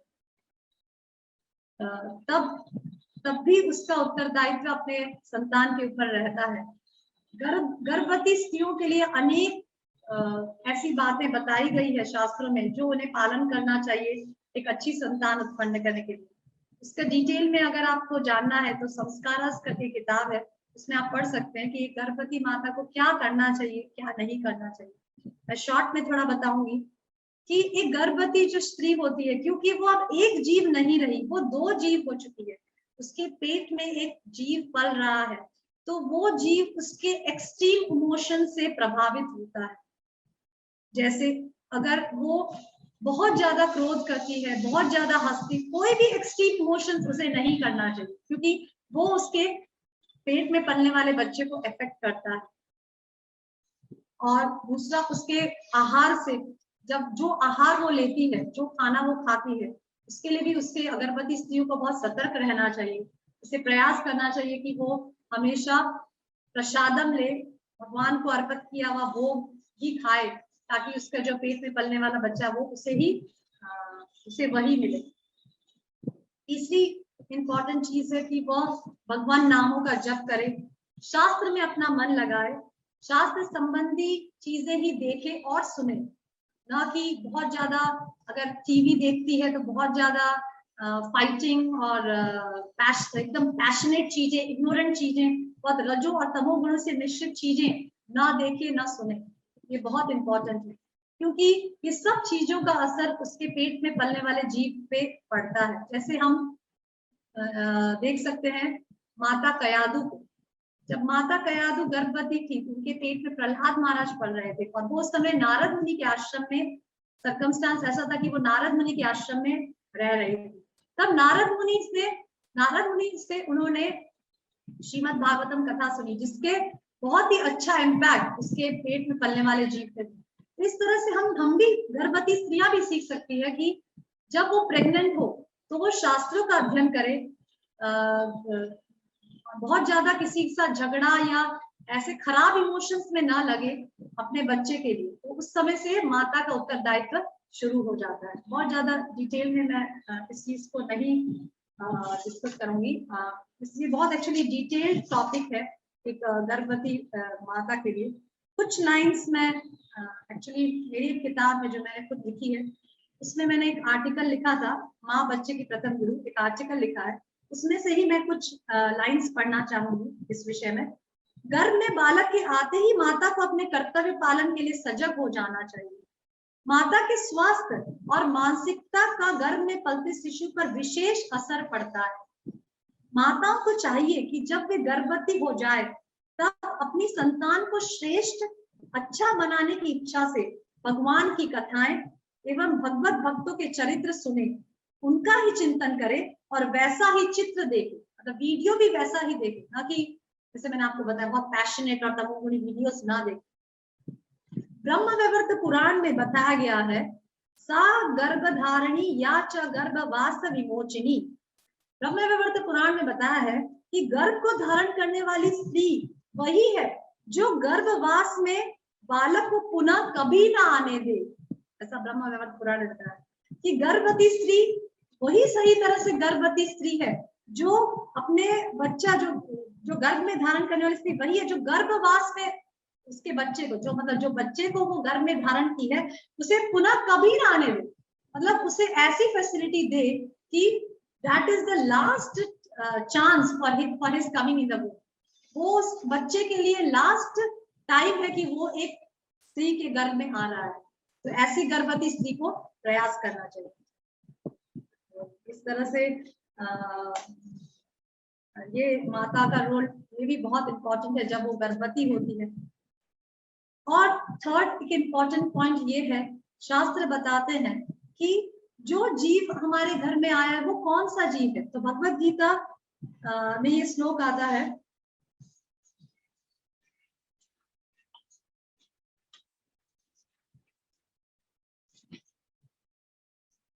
सुचिनाम श्रीमतांगे योग भ्रष्ट अभिजायते। मतलब कौन सा जीव एक वैष्णव के घर में पैदा होता है? जो पिछले जन्म में पूरी तरह से अपने भक्ति कार्य को नहीं पूरा कर पाया, वो उस जीव का नेक्स्ट जन्म में उस भक्ति के मार्ग को, भक्ति के कार्य को पूरा करने के लिए एक भक्त के जन्म में, भक्त के घर में उसे जन्म मिलता है। तो ये बहुत ही इंपॉर्टेंट चीज है कि जो जीव हमें भगवान ने दिया है, वो पिछले जन्म में कहाँ तक अपनी भक्ति को पूरा किया है, और अब इस जन्म में वो हमारे पास आया है, तो हमें उसे पूरी तरह से असिस्ट करना चाहिए भक्ति कार्य में पूरा करने के लिए।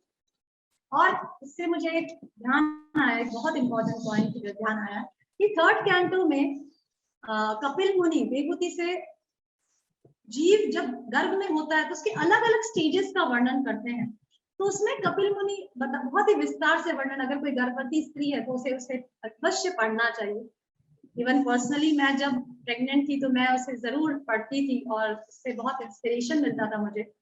इसमें बताया गया है कि जब जीव 7वें महीने में आता है तब वो भगवान से गर्भ में प्रार्थना करता है कि हे भगवान, इस जन्म में मैं, ये जन्म मेरा लास्ट होना चाहिए, क्योंकि वो इतनी सारी कठिनाइयां झेलता है माता के गर्भ में।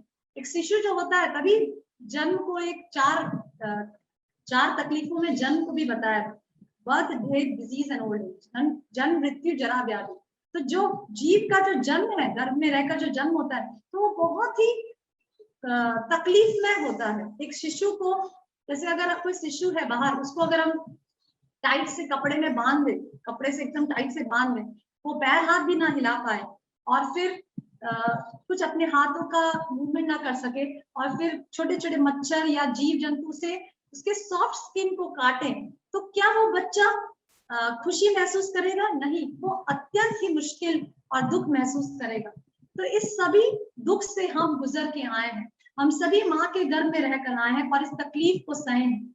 तो जब बच्चा इस दुख को 7 महीने तक सहता है, तब वो भगवान से प्रार्थना करता है कि हे भगवान, ये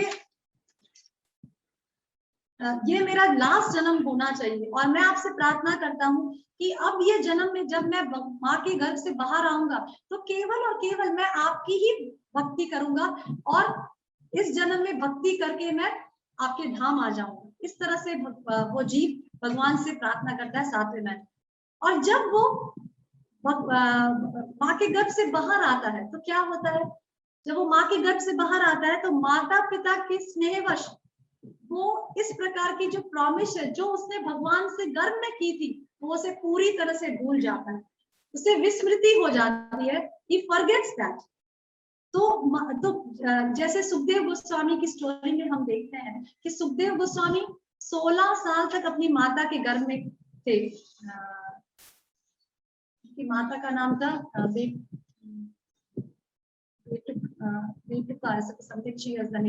इसकी माता का नाम था। तो 16 साल तक वो अपने माता के गर्भ में थे, उसके बाद भी वो वहीं रहना चाहते थे, वो बाहर नहीं आना चाहते थे। पर उनकी माता ने फिर भगवान से प्रार्थना की कि बस अभी मुझे बहुत कष्ट हो रहा है, असहनीय मुझे कष्ट हो रहा है, इसीलिए प्लीज इस बच्चे को बाहर निकालो। तब सुखदेव गोस्वामी 16 वर्ष की आयु में माता के गर्भ से बाहर आए। और वो क्यों नहीं आना चाहते थे? क्योंकि उन्हें डर था कि वो जैसे ही माता के गर्भ में से बाहर आएंगे, सब प्रकार के भौतिक रिलेशनशिप, माता पिता भाई बंधु के रिलेशनशिप में फंस जाएंगे और भगवान का उन्हें विस्मृति हो जाएगी। he will forget कृष्णा, वो भगवान को भूल जाएंगे। इस डर की वजह से वो बाहर नहीं आना चाहते। इसीलिए जैसे ही वो, भागवतम में इसका वर्णन आता है कि जैसे ही वो बाहर आते हैं, वो तुरंत भागना शुरू कर देते हैं। वो एक क्षण भी अपने माता पिता के लिए भी नहीं, क्योंकि उन्हें डर होता है कि माता का स्नेह और पिता का स्नेह देखकर और अपने भाई बंधु सबका स्नेह देखकर वो कहीं इस भौतिक संसार के जालों में ना फंस जाए। तो इसीलिए हर कोई तो सुखदेव गोस्वामी नहीं बन सकता। तो हमें समझना चाहिए कि जब बच्चा जब माता के गर्भ से बाहर आता है, तो हमें उसको प्रयास करना चाहिए कि जो प्रॉमिस उसने भगवान से गर्भ में की है, वो प्रॉमिस को हमें उसे फुलफिल करने में असिस्ट करना चाहिए, हेल्प करना चाहिए। ना कि जब बच्चा बाहर आए तो उसे पूरी तरह से भगवान से दूर करके अपने ही इंद्र तृप्ति में लगा देना कि जो मुझे पसंद है, मेरा बच्चा ऐसा होना चाहिए, मेरा बच्चा ऐसा करना चाहिए, ऐसा नहीं। वो जीव ऑलरेडी भगवान से प्रार्थना करके आ चुका है, भगवान को प्रॉमिस देकर आ चुका है कि वो बाहर निकलकर सिर्फ भगवान की भक्ति करेगा और भगवान की सेवा में लगेगा। तो इस प्रकार का स्वार्थ जो माता पिता रखते हैं कि ये बच्चा मेरा है और ये मेरी ही सेवा करना चाहिए, मैंने इसे इतना पढ़ाया, इतना पैसा लगाया और अब ये बड़ा हो गया तो अब ये भक्ति करने लगा और मेरी सेवा से हट रहा है, मुझे क्या हेल्प किया, मुझे क्या फायदा हुआ इसे बड़ा करने में। इस प्रकार की जो धारणा है वह बिल्कुल गलत है। इस प्रकार से हमें बच्चे का लालन पालन नहीं करना चाहिए। तो ये भी एक बहुत इंपॉर्टेंट पॉइंट है। नेक्स्ट इज माँ एज अ गुरु। जैसे माँ का गुरु, माँ और गुरु का क्या रोल है, गुरु शब्द का क्या अर्थ है? गुरु शब्द का अर्थ है who teaches by example, जो अपने आचरण से सिखाता है। सेकेंड अर्थ है गुरु मीन्स हैवी, गुरु वो होता है जो हैवी होता है। तो माता स्पेशली अपने बच्चे को, जब बच्चा छोटा होता है तो भाषा का ज्ञान देती है, जो भाषा माता बोलती है तो उसे सिखाती है। माँ, पिता, पापा, दादा, दादी, ये सब भाषाओं का ज्ञान बच्चा माता से लेता है। फिर स्वच्छता के नियम सिखाती है, शिष्टाचार के नियम सिखाती है कि बड़ों को किस प्रकार से रिस्पेक्ट करना चाहिए, जो बड़े बुजुर्ग हमारे घर में होते हैं उन्हें हमेशा सम्मान देना चाहिए। फिर स्वच्छता किस प्रकार से रखनी चाहिए, मुंह में हाथ न डालना, फिर शौच आदि जाकर स्नान करना, रोज स्नान करके स्वच्छ कपड़े पहनना। इस प्रकार के जो बेसिक टीचिंग्स है वो माता ही ज्यादातर बच्चों को देती है। तो ये इस प्रकार से भी माता एक गुरु का काम करती है। फिर धर्म के कुछ बेसिक नियम है, जैसे गुरु के पास जाकर उनकी सेवा शुश्रूषा करना, सत्य भाषण करना, हर बार झूठ ना बोलना। फिर दूसरी गलत आदतें जैसे बच्चों को लग जाती है चोरी की या कुछ ऐसे गलत आदतें देखकर लग जाती है स्कूलों में, या किसी का पेंसिल चुरा लिया या किसी का इरेजर, इस प्रकार की गलत आदतें जो लग जाती है उसे सही करना, ये सब माता सिखाती है। दूसरा एक बहुत इंपॉर्टेंट रोल है माता का, वो है हैवी रहना। तो ये बहुत इंपॉर्टेंट पॉइंट है कि माता का रोल सिर्फ स्नेह देना तक ही लिमिट नहीं, माता का रोल ये भी है कि वो अपने बच्चे को समय के समय आए तो हैवी भी रहे। अगर माता को लगता है कि मेरा बच्चे का ये इस समय सुधार करना के लिए ताड़न भी जरूरी है, तो उस समय उसको ताड़न करना आवश्यक है। ऐसा नहीं कि हमेशा स्नेह दे देकर बच्चे को बिगाड़ दे। इवन चाणक्य पंडित भी कहते हैं अपने नीति शास्त्र में, लालयेत पंचवर्षाणि 10 वर्षाणि ताड़येत प्राप्ते तु 16 वर्षे पुत्रम मित्रवदाचरेत। इसमें चाणक्य पंडित बताते हैं कि जब बच्चा 5 वर्ष तक होता है तब उसे अत्यधिक प्यार और स्नेह देना चाहिए, और उसके बाद 5 से 16 साल तक, मतलब 5 साल की उम्र के बाद से 16 साल की उम्र में उसे डिसिप्लिन में रखना चाहिए। और ऐसा नहीं है कि उसे स्नेह नहीं देना चाहिए, स्नेह तो हमेशा माता पिता अपने बच्चे को कितना भी बड़ा हो जाए तब भी देते हैं, स्नेह तो हमेशा एक फैक्टर रहता है। पर जब बच्चा 5 से 16 साल की उम्र में आए तो उसे डिसिप्लिन करने के लिए ताड़न का उपयोग भी कर सकते हैं, दैट मीन्स मार का उपयोग भी कर सकते हैं। और जब वो 16 साल से ऊपर हो जाए तब उसे एज अ फ्रेंड सुधार करना चाहिए, मित्रवत आचार करना चाहिए। तो इस तरह से माता का बच्चे को डिसिप्लिन करने का भी एक बहुत इंपॉर्टेंट रोल है। और ये जो रोल है वो कई माताएं बहुत इसमें परेशानियां महसूस करती है। जैसे मैंने आपको बताया, ये स्ट्रॉन्ग बॉन्डिंग से हो सकता है। अगर माता का अपने बच्चे के प्रति बहुत स्ट्रॉन्ग बॉन्ड है, एक अफेक्शन से जो स्ट्रॉन्ग बॉन्ड जो डेवलप हुआ है, तो अगर वो अपने बच्चे को ताड़न भी करती है, मारती भी है, तभी बच्चे को अच्छी तरह वो उसको नेगेटिव एंगल से नहीं लेता है, वो उसको पॉजिटिव एंगल से ही लेता है, क्योंकि उसको अच्छी तरह से पता है कि माता मेरी शुभ चिंतक है, she is a well wisher, और माता ने मेरे लिए बहुत ही बलिदान किया है, अपनी इच्छाओं को बलिदान किया है। जब बच्चा ये सब देखता है कि माता ने मेरे लिए अपनी इच्छाओं का बलिदान किया है और मेरे लिए बहुत कुछ सैक्रिफाइस करके वो मुझे बड़ा कर रही है, मुझे इतना स्नेह दे रही है, तो अगर उस समय माता उसे मार के भी या थोड़ा फिजिकल वो करके भी ताड़न करके इसको डिसिप्लिन करती है, तो बच्चा उसे नेगेटिव नहीं लेता। तो इसमें शिला प्रभुपाद एक बहुत एक अच्छी स्टोरी बताते हैं ताड़न के विषय में कि कभी कभी ताड़न भी आवश्यक है। तो एक स्टोरी आती है, शॉर्ट स्टोरीज में शिला प्रभुपाद बताते हैं कि एक बच्चा होता है, उसे बचपन में स्कूल में जाने से उसे चोरी करने की हैबिट लग जाती है। वो अपने क्लासमेट्स को के साथ कुछ पेंसिल चुरा लेता है, कभी इरेजर चुरा लेता है। तो इस प्रकार से वो पेंसिल चुरा के या इरेजर चुरा के घर पर लेकर आता है, और माता सोचती है कि हाँ मेरा बच्चा कितना होशियार हो गया है, नई नई चीजें दूसरों की चुरा के ला रहा है, कितना एक्सपर्ट है, कितना होशियार है, इस प्रकार से माता सोचती है और उसे कभी करेक्ट नहीं करती। और फिर जब बच्चा बड़ा हो जाता है तो ये जो चोरी करने की टेंडेंसी, जो माता अगर उस समय सुधार सकती थी उसके शिक्षाओं से, क्या पता कई बार फिजिकली उसको थोड़ा मार के भी सुधारना कभी कभी आवश्यक हो सकता है, तो सुधार सकती थी। तो बचपन में नहीं सुधारने की वजह से वो जो उसकी जो टेंडेंसी है वो बड़े होकर बड़ी बन जाती है, और वो बड़े होने के बाद एक बहुत बड़ा चोर बन जाता है, एक मर्डरर, हत्यारा बन जाता है, जो चोरी करने की वजह से दूसरों का मर्डर तक करने लग जाता है। एक छोटी सी एक्टिविटी जो बचपन में माता सुधार कर सकती थी वो नहीं करती, और फिर वो बड़ा होने के बाद वो कितनी बड़ी बन जाती है। तो मर्डर बनने की वजह से, एक बहुत बड़ा चोर बनने की वजह से वो पुलिस के द्वारा एक दिन पकड़ा जाता है। तो क्योंकि वो हत्यारा होता है इसीलिए जो जज होता है वो उससे सीधा सूली पे उसे सूली पे लटका देने की लिए दंड दे देता है। तो जब जो सूली पे जो लटकाते हैं, जो जो सूली पर लटकाते जो व्यक्ति होता है, वो जब जल्लाद जो होता है, जब उस बच्चे जब वो बड़ा हो जाता है और उसे सूली पे लटकाने के लिए जाते हैं, तब वो उससे पूछते हैं कि तुम्हारी कोई लास्ट इच्छा है तो तुम पूरी कर सकते हो। तो वो बच्चा कहता है कि हाँ मुझे अपनी माता से मिलने की एक बार लास्ट इच्छा है। तो उसकी माता को बुला दिया जाता है, और माता बहुत जोर जोर से रोती है, छाती पीट पीट के, मेरा बच्चा आज सूली पे लटकने वाला है, और बहुत बहुत क्रंदन करती है और दुख व्यक्त करती है।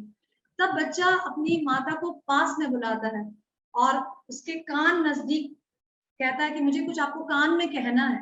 और जब माता अपने कान सोचती है कि उसका बच्चा कुछ लास्ट मैसेज उसे दे रहा है, कुछ बोलना चाहता है, कुछ अच्छी बात, कुछ स्नेहपूर्ण बात कहना चाहता है, तो जब कान अपने बच्चे की तरफ करती है, तो जो आदमी होता है जो अभी हत्यारा बन जाता है, वो जोर से माता के कान को काटता है, इतनी जोर से काटता है तो माता जोर से चिल्लाती है।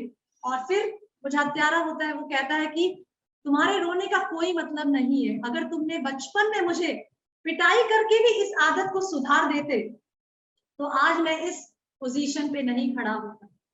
ये सब दोष है, ये सब दोष तुम्हारा है। तो इस तरह से इस स्टोरी से हमें सीखने को मिलता है कि कई बार कुछ एसोसिएशन खराब मिलने से बच्चे गलत आदत सीख जाते हैं। जैसे स्कूलों में जाते हैं, बहुत सारे बच्चे होते हैं, उनसे गलत आदत सीख जाते हैं।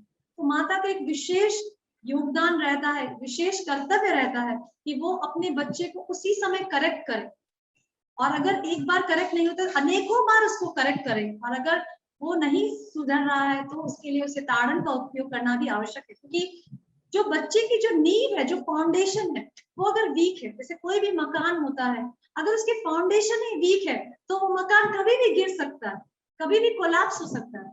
इसीलिए जब भी मकान बनाए जाते हैं तो उसकी नींव को बहुत सोच समझकर बहुत स्ट्रांग बनाया जाता है, ताकि वो मकान हमेशा रहे, उसमें इतने सारे लोग रहने वाले हैं। बच्चे के केस में भी ऐसा ही है। जो नींव जो बच्चे की हम बनाते हैं उसमें माता का विशेष भूमिका होती है। अगर कुछ गलत चीज बच्चा सीखता है तो माता को उसको करेक्ट अवश्य करना चाहिए, नहीं तो अगर नींव में प्रॉब्लम होती है तो पूरा जीवन उसे प्रॉब्लम सहन करना पड़ता है, जो माता के लिए एक दुख का कारण बन सकता है। ये भी एक माता की बहुत विशेष भूमिका है बच्चे के लिए। 4:30 बज रहे हैं, एक्चुअली कुछ बहुत सारे पॉइंट्स रह गए हैं। या तो मैं कंटिन्यू करूंगी नेक्स्ट क्लास में और आपके क्वेश्चंस लूंगी, या फिर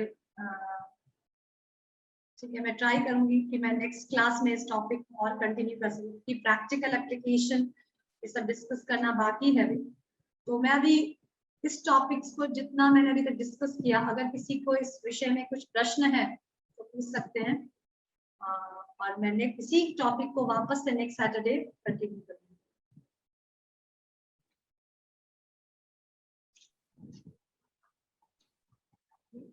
हरे कृष्ण माता। हरे कृष्ण माता, મારી ચાઇલ્ડ છે ને એ અત્યારે 13 વર્ષની છે। माता, साउंड सुनाई नहीं दे रहा आपका वॉइस। हरे कृष्ण। यस माता, મારી ચાઇલ્ડ છે ને એ 13 વર્ષની છે માતા, પણ એને જે ઇમ્પ્રુવ થવું જોઈએ ને એ 4 વર્ષ 5 વર્ષનો છોકરો હોય માઇન્ડમાં એટલું જ ઇમ્પ્રુવ થયું છે। એટલે હું કેવી રીતે એને કન્સલ્ટ કરું, એવી કેવી રીતે એને શીખવાડું? कुछ टेक्निकल डिफिकल्टी की वजह से मैं आपका क्वेश्चन ठीक से सुन नहीं पाई, आप प्लीज थोड़ा वापस बताएंगे। माता जी, आप फिर से अपना क्वेश्चन बताएंगे। हाँ माता, मेरी बच्ची है ना वो 13 साल की है। अच्छा, हाँ जी।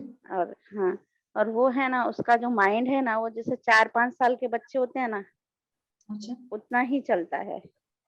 अभी 9th में पढ़ रही है, उसको रीडिंग तक नहीं आती है करना। उसको कहीं भी छोड़ दिया जाए वो वापस नहीं आ सकती है। अच्छा। तो मैं उसको किस तरह से सिखाऊं मुझे नहीं समझना था। कभी कभी तो मैं खुद परेशान हो जाती हूँ, उसको किस तरह से सिखाऊं। मतलब वो 13 साल की, तो उसके ब्रेन डेवलपमेंट में कुछ प्रॉब्लम है क्या? हाँ हाँ माता, मैंने 2 साल उसका वो इलाज भी कराया, लेकिन कोई इम्प्रूव नहीं आया। उसकी बॉडी में इम्प्रूव आया है पर उसका माइंड में नहीं आ रहा। अच्छा, मतलब ये मतलब आपके ब्रिंगिंग अप में कोई प्रॉब्लम नहीं है, उसके अंदर ही प्रॉब्लम है, उसके माइंड डेवलपमेंट, मेंटल डेवलपमेंट में प्रॉब्लम है, ऐसा हाँ बता रहे हैं? हाँ माता। तो इसमें तो आप अगर मेकिंग में ही डिफेक्ट है, अगर किसी के मेकिंग में ही डिफेक्ट है, बच्चे के मेकिंग में, जैसे कई बार जैसे आपका ये मेंटल डिफेक्ट है, बच्चे में मेंटल डेवलपमेंट ठीक से नहीं है। फिर जैसे कई बच्चे होते हैं जो पैदाइशी कुछ हार्ट में होल होता है, किसी के हाथ में होल होता है, किसी के कुछ अपंग होते हैं, या किसी का हाथ में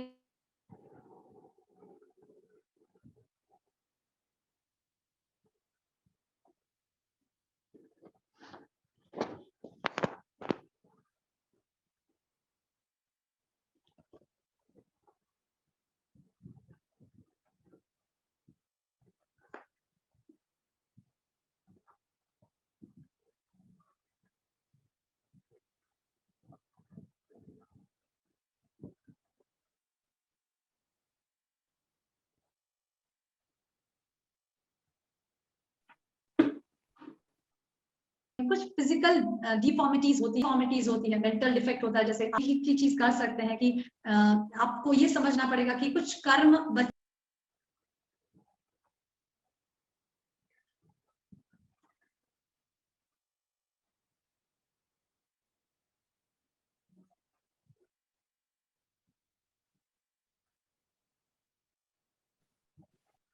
हेलो, हरे कृष्णा। हाँ माता, हरे कृष्ण। तो हमें समझना पड़ेगा कि फिजिकल डिफॉर्मिटीज वाले जो बच्चे अगर हमें मिले हैं, तो कुछ कर्म, क्योंकि कर्म को सबको एक्सेप्ट करना पड़ता है। वो तो है माता, लेकिन मैं ये पूछ रही हूँ कि इसको हैंडल, जैसे इसकी समझ शक्ति अच्छी है, श्लोक भी याद कर लेती है, पर मैं कुछ काम कहती हूँ तो रोना चालू कर देती है बच्चों की तरह। यानी कि कुछ भी उसको अब सिखाना तो पड़ेगा ना माता, उसको कुछ थोड़ा बहुत। इसलिए तो जितना भी उसको, जिसमें चीज में वो अच्छी है, जिस चीज में वो अच्छी है, उसमें आप उसको प्रोत्साहन दे सकते हैं। और फिर स्लोली एंड ग्रेजुअली, क्योंकि उसके मेंटल ब्रेन डेवलपमेंट में प्रॉब्लम है, तो फिर आप यथाशक्ति, कि ये एक नॉर्मल केस नहीं है कि बच्चा जानबूझकर नहीं सीख रहा, तब हम उसे सिखा सकते हैं। पर क्योंकि उसके ब्रेन डेवलपमेंट में प्रॉब्लम है, तो फिर वो भी लाचार है। वो व्यक्ति भी जो जिसका आप सिखा रहे हैं, उसको फिजिकल प्रॉब्लम, कुछ मेंटल प्रॉब्लम है, तो वो क्या कर सकता है? वो तो ऑलरेडी लाचार है, अपने कर्मों के द्वारा वो लाचार है, वो कैसे सीख सकता है आपका? क्योंकि एक नॉर्मल केस होता है जिसमें अगर बच्चा जिद्दी होता है, तो हमें सुधार सकते हैं, हम उसे कुछ काउंसलिंग दे सकते हैं, उसके सुधार के लिए कुछ प्रयास। पर क्योंकि आपका केस का जो बच्चा है वो मेंटली डिफॉर्म्ड है, वो इस तरह से प्रॉब्लम है, तो फिर आप एक ही चीज कर सकते हैं कि यथाशक्ति आप उसको ऐसे लोगों के साथ ले, या तो जैसे वो 13 साल की है तो 13 साल की लड़की के उसी की एज ग्रुप के जो बच्चे हैं उसके साथ रहने के लिए उसके साथ उसको रख सकते हैं, उसको सिखा सकते हैं कि देखो ये भी 13 साल की, ये भी तुम्हारी जैसी बड़ी, तुम्हें इस तरह से करना चाहिए। जो बड़े लोग होते हैं उसको कुछ ऐसे कुछ वीडियोस दिखा सकते हैं जिसमें एक 12-13 साल की लड़की के क्या एक्टिविटीज होते हैं, तो उससे उसको शायद ब्रेन में ज्यादा, क्योंकि वीडियोस से बच्चों के ब्रेन में ज्यादा इफेक्ट आता है, तो कुछ ऐसे हाँ वीडियोस माता। दिखा सकते हैं। या फिर ऐसा कुछ, जैसे मैंने बताया कि वो लड़की है तो उस तरह से बड़ी लड़कियों का, उसको कभी छोटी लड़कियों के साथ ज्यादा संग मत करने दीजिए, उसको ज्यादातर बड़े लोगों के साथ संग में रखिए, 13-14 साल या 15 या 16 या 17-18 साल की लड़की के साथ ज्यादा रखिए। और आप हमेशा आप ही मत प्रयास करिए, वो जो लड़कियां जो है उन्हें भी कह सकते हैं कि इसे थोड़ा सिखाए कि देखो तुम मेरी जैसी हो, तुम हमारी जैसी हो, तो तुम्हें हमारे जैसे बड़े लोग जैसा व्यवहार करना चाहिए, इस तरह से प्रयास करके उसे सिखा सकते हैं।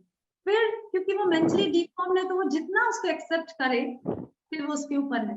हाँ वो तो है माता, पर और वो जिस क्या चीज में भी वो अच्छी है, जिस भी चीज में वो अच्छी है, जैसे आप हाँ बताएं कि माता। उसकी स्मरण शक्ति अच्छी है और वो श्लोक भी अच्छे से याद कर सकती है और इस हाँ प्रकार से, तो अभी देखिए कि कुछ कर्म की वजह से उसको ऐसा जीवन मिला है जिसकी वजह से वो शायद पूरा जीवन थोड़ा सफर कर सकती है, तो अभी हमारा प्रयास ऐसा माता पिता रहेगा कि उसको भक्ति में कार्यों में लगाएंगे ताकि वो उस कर्म से छूटे, ताकि उसका एटलीस्ट अगला जन्म वो स्वस्थ एक शरीर प्राप्त कर सके, ताकि वो अच्छे से भगवान की भक्ति कर सके। हमारा एज अ पेरेंट ये कर्तव्य रहेगा कि अगले जीवन में वो एक अच्छा शरीर प्राप्त कर सके, इस कर्म, जो खराब कर्म की वजह से जो वो आज भुगत रही है, जो आपकी बेटी भुगतती थी, वो ठीक से उसका मेंटल डेवलपमेंट नहीं हुआ है, तो अभी भक्ति के कार्य में उसको जो भी वो यथाशक्ति कर सकती है, श्लोक अगर याद कर सकती है तो गीता, क्योंकि गीता के श्लोक उच्चारण करने मात्र से ही भगवान की भक्ति प्राप्त होती है, कर्म नष्ट होते हैं और हमारी शुद्धि होती है।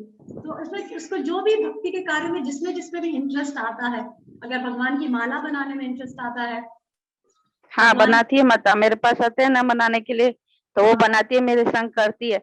लेकिन मेन हाँ, चीज क्या है माता, वो है ना, किसी भी बड़े बच्चे के पास में अगर इसको ले जाती है तो वो जाती ही नहीं है, और हाँ, उसकी क्लास में भी है ना सबसे अलग रहती है, यानी कि कोई फ्रेंड भी नहीं है उसका जो उसको जो बता सके उसको।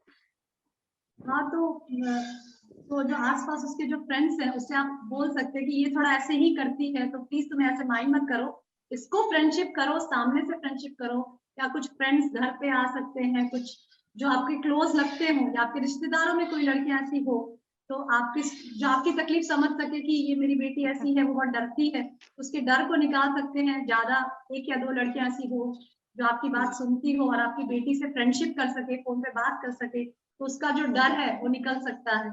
वो डरती किस लिए है, वो किस लिए डरती है, उसको ऐसा लगता है कि ये मुझे हार्म पहुंचाएंगे। हम क्यों डरते हैं किसी से? हम इसीलिए किसी से डरते हैं क्योंकि हमें ऐसा लगता है कि जो सामने वाला व्यक्ति वो मुझे हार्म कर सकता है, मुझे नुकसान पहुंचा सकता है, तभी हम डरते हैं ना किसी से। तो उस लड़की को पता नहीं कहाँ से ये फीलिंग आ गई है कि ये जो बड़े लोग हैं वो मुझे हार्म करेंगे, मुझे हानि पहुंचाएंगे, इसीलिए वो डरती है। तो ये जो फीलिंग उसमें आई, वो क्या पता पिछले संस्कार की वजह से, पिछले जन्म में वो क्या थी, हमें पता नहीं है कि हाँ कहाँ हमें से नहीं वो है डर मालूम। उसने पैदा किया है। तो हम प्रयास कर सकते हैं कि जो लड़कियां उसके एज ग्रुप की है वो उसके साथ फ्रेंडली रहे, उसे समझाइए कि ये लोग तुम्हें हार्म नहीं पहुंचाएंगे, तुम्हारे फ्रेंड्स हैं, तुम उनके साथ बातचीत करो, उनके साथ रहो, उनके साथ सेवा करो, इस तरह से उसे समझा सकते हैं। और फिर जो भी कार्य, भक्ति कार्य में वो इंटरेस्ट दिखाती है उसे उसे ज्यादा प्रोत्साहन दीजिए। और उसे उसे इतना डर क्यों लग रहा है, व्यक्ति को डर कब लगता है, जब वो किसी तरह से कोई नेगेटिव इन्फ्लुएंसेस में जीता है, तब व्यक्ति डरा हुआ बना रहता है हमेशा, कि अगर कुछ कोई थ्रेटन कर रहा है, कोई उसे डरा रहा हो या उसे किसी से डर महसूस हो रहा हो, तो इससे व्यक्ति डर जाता है। इसीलिए बच्चों के परवरिश में ये भी एक बहुत इंपॉर्टेंट फैक्टर है कि क्या हम बच्चे को जरूरत से ज्यादा तो नहीं डरा रहे हैं, ये हमें देखना चाहिए। डराना जरूरी है, थोड़ा कंट्रोल में जरूर, अत्यधिक लिमिट से बाहर डराना एकदम गलत है, ताकि तब वो बच्चा जीवन भर के लिए डर जाता है, वो बाहर उभर के अपने फीलिंग्स को, अपने इमोशंस को एक्सप्रेस नहीं कर पाता। इसीलिए ये आप रूट कॉज पे जा सकते हैं कि ये बच्ची, मेरी जो बच्ची को डरती क्यों, उसका क्या कारण है, वो अपने एज के ग्रुप के बच्चों के साथ क्यों नहीं रहती, उसका डर का क्या कारण है, उस डर को भगाने का प्रयास करिए। उससे ज्यादा ऐसे लोगों से मिलवाइए जो उसके एज के हो, और उनसे कहिए कि इसके जो डर है, इसको एक प्रकार का डर है, तो तुम उससे फ्रेंडली रहो, फ्रेंडशिप करो और इस प्रकार से बातचीत करो ताकि उसका डर चला जाए। ठीक है माता, प्रयास तो करूंगी। यस माता जी, जरूर। हरे कृष्णा। हरे कृष्णा माता जी। मैं माता जी मेरे हरे कृष्णा माता जी, प्रणाम। माता जी एक प्रश्न है मेरा, मैं और मेरे बच्चे में एफएक्स कैसे बढ़ा सकती हूँ मैं? मेरा बच्चा 8 साल का है। हरे कृष्णा। यस माता जी।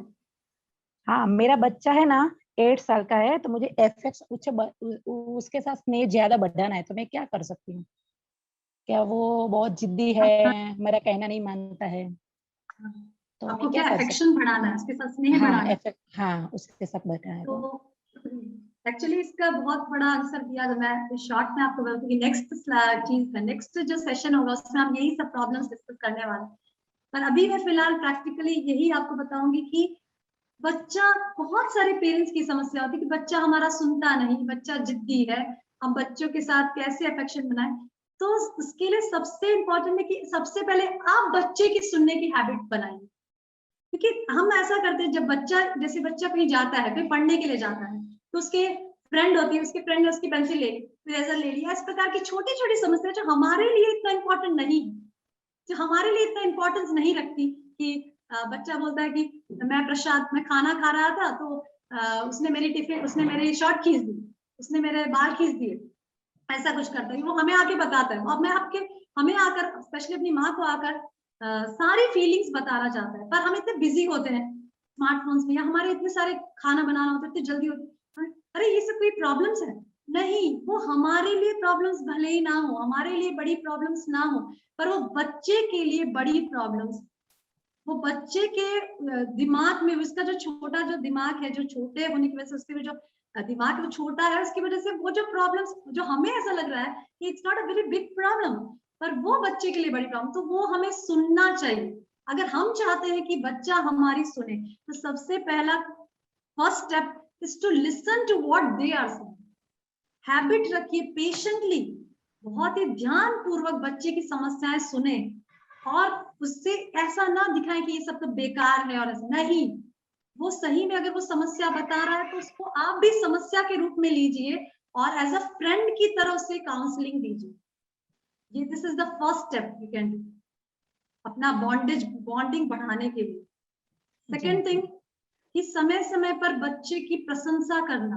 अगर वो छोटा सा भी कोई कार्य करता है, जैसे मुझे नहीं पता आपके बच्चे को क्या इंटरेस्ट है, जैसे मेरा बच्चा है, अगर छोटा है और पेड़ से फूल तोड़ के ला दिया, समझ लो 5-6 ही लेकर आया, तो भगवान के लिए फूल तोड़ के लाया आज मेरे बेटे ने, तो उसकी वो छोटी सी जो सेवा है, उसको बहुत उसको प्रशंसा करना चाहिए कि आज, और दूसरों को, उसके सामने दूसरों को बताना चाहिए कि पता है आज इसने फूल तोड़ के लाया भगवान को, और फूल चढ़ाए, इतना बड़ा पेड़ था, इतना ऊंचा पेड़ था, फिर भी उसने आज समय पेड़ पे चढ़ के भगवान के लिए फूल लेकर आया। तो ये बहुत इंपॉर्टेंट कि बच्चों की प्रशंसा करना। हम ऐसे सोचते हैं कि बच्चे क्यों इतने चिड़चिड़ हो रहे हैं। See everybody wants love, affection और बीइंग प्रेज्ड। क्या हमें पसंद नहीं आता? क्या हमें हमारी कोई प्रशंसा करता है या हमें कोई अफेक्शन दिखाता, हमें पसंद नहीं आता? हाँ, हमें कितना पसंद आता है, तो फिर बच्चे को क्यों नहीं? बच्चे की प्रशंसा करते हैं तो बच्चे को ऑफकोर्स ज्यादा पसंद आएगा। तो ये बहुत इंपॉर्टेंट है बॉन्डेज डेवलप करने के लिए। थर्ड थिंग इज, माता को हमेशा अपनी प्रायोरिटीज, क्योंकि बच्चा हमेशा देखता है कि माता की फर्स्ट प्रायोरिटी क्या है, उसी तरह से वो भी अपनी प्रायोरिटी स्किल रखता है। अगर हम, उसे पता है कि माता की फर्स्ट प्रायोरिटी मैं नहीं हूँ, माता की प्रायोरिटी है बाहर घूमना, शॉपिंग करना, चैट करना, व्हाट्सएप पे चैट करते रहना, फिर फेसबुक पे जाना, ये जाना, वो जाना, शॉपिंग करना, इधर उधर घूमना, इस प्रकार की प्रायोरिटीज मेरी माता की फर्स्ट है, तो बच्चा भी अपने प्रायोरिटी स्किल्स बना लेता है। वो सोचता है जब माता को मेरी प्रायोरिटी फर्स्ट नहीं है, तो मैं माता की इतना परवाह क्यों करता हूँ। इस प्रकार से बच्चे सोचते हैं। इसलिए बच्चों का मानसिक डेवलपमेंट बचपन में बहुत इंपॉर्टेंट है। हमें स्टेप स्टेप पर, इसीलिए मैंने क्लास प्रारंभ होने से पहले बताया था कि parenting is like we are standing on a ground with a bat in our hand and any time the ball can fall and we have to kick the ball. कभी भी बॉल आ सकती है और हमें बहुत सोच समझकर स्किलफुली उस बॉल को अपने बैट से मारना। इसी तरह से बच्चे में किस प्रकार के इमोशंस डेवलप हो रहे हैं और वो क्यों हो रहे हैं, हमें स्टेप स्टेप पर उससे सुधार, आज अगर मेरे से कुछ गलती हुई तो कल उसका सुधार करना है। आज अगर मुझे ऐसा लग रहा है कि मेरा बच्चा मेरे को ध्यान नहीं दे रहा और कुछ गलत ज्यादा टीवी या मोबाइल्स पे जा रहा है, तो कल से मुझे उस पे एक्शन करना शुरू करना है कि किस तरह से मेरा बच्चा इससे दूर हटे, उस पे ज्यादा से ज्यादा टाइम देना चाहिए। जैसे मैं नेक्स्ट सेशन में लेने वाली हूँ कि ज्यादा से ज्यादा बच्चों को हायर टेस्ट देना चाहिए, भगवान के कार्यों में लगाना चाहिए उनको, और कुछ नेचर के काम भी दे सकते हैं। जैसे बच्चे जनरली पौधा उगाना, अगर आपके पास गार्डन है तो मिट्टी में काम करना, ये सब बच्चे बहुत पसंद करते हैं। कुछ हार्ड वर्क बहुत पसंद करते हैं, क्योंकि हम आजकल बच्चों को हार्ड वर्क नहीं दे पाते, इसलिए साइकोलॉजिस्ट कहते हैं इसीलिए बच्चे आजकल ज्यादा चिड़चिड़े हो रहे हैं, ज्यादा क्रोधी हो रहे हैं, क्योंकि वो अपने इमोशंस को कहाँ दिखाएंगे, अपने क्रोध को कैसे, अपने फिजिकल जो उनको चाहिए वो नहीं दे पा रहे हैं पेरेंट्स, इसकी वजह से वो दिखाना चाहते हैं, वो कैसे दिखाएंगे, क्रोध करके दिखाते हैं, एकदम चिड़े हुए से रहते हैं, डिप्रेस रहते हैं। इसीलिए आजकल डिप्रेशन, क्रोध, ये सब जो इमोशंस है वो ज्यादा से ज्यादा बच्चों में दिखाई देता है, क्योंकि फिजिकल नेचर, बच्चों को नेचर के साथ जुड़ने का हमें प्रयास करना चाहिए। गार्डनिंग कराना, फूल पौधों से उगाना, ये सब बच्चों को बहुत पसंद आता है। दीजिए इस प्रकार की एक्टिविटीज बच्चों को दीजिए, तो क्यों जाएंगे स्मार्टफोन्स, लैपटॉप्स वगैरह में, क्यों आएंगे गैजेट्स के? क्या आप ऐसा कर रहे हैं? क्या आप अपने गैजेट से दूर हो रहे हैं? आप खुद, मतलब मैं किसी को पॉइंट आउट नहीं कर रही हूँ, मैं किसी को ब्लेम नहीं कर रही हूँ, मैं सिर्फ ये बताना चाहती हूँ कि हमें बच्चों में कोई चीज भावना देखने से पहले से सोचे कि भावना बच्चों में आई कहाँ से, क्या मैं तो इसका कारण नहीं हूँ। इस प्रकार से हमें बच्चों को ब्लेम करने से पहले अपने ऊपर विश्लेषण करना चाहिए कि ये जो दोष बच्चों में आ रहा है, ये गलतियां जो बच्चों में आ रही है, वो ऐसा क्यों हो रहा है और कहाँ सुधार की आवश्यकता है। जैसे ही सुधार की आवश्यकता पता चल रही है, हमें उसी दिन से, रात से या शाम से उसमें एक्ट करना प्रारंभ कर देना चाहिए। बच्चों में काउंसलिंग बहुत इंपॉर्टेंट है। मैं भी खुद माता हूँ 2 बच्चों की, मुझे पता है समय समय पर देखकर बच्चों में ये भावना की भक्ति बहुत जरूरी है। देखो भौतिक, जैसे मैं कई बार अपने बच्चे, कुछ भी, कई बार बच्चा मेरा स्कूल से फ्रस्ट्रेट हो जाता है, पढ़ाई से फ्रस्ट्रेट हो जाता है, तो उसे विश्वास, देखो ये भौतिक संसार कितना दुखमय है, हमें इससे फटाफट जाना है, हमें यहाँ नहीं रहना। इस प्रकार की भावना तुरंत वो बच्चा कैच कर लेता है और समझ जाता है।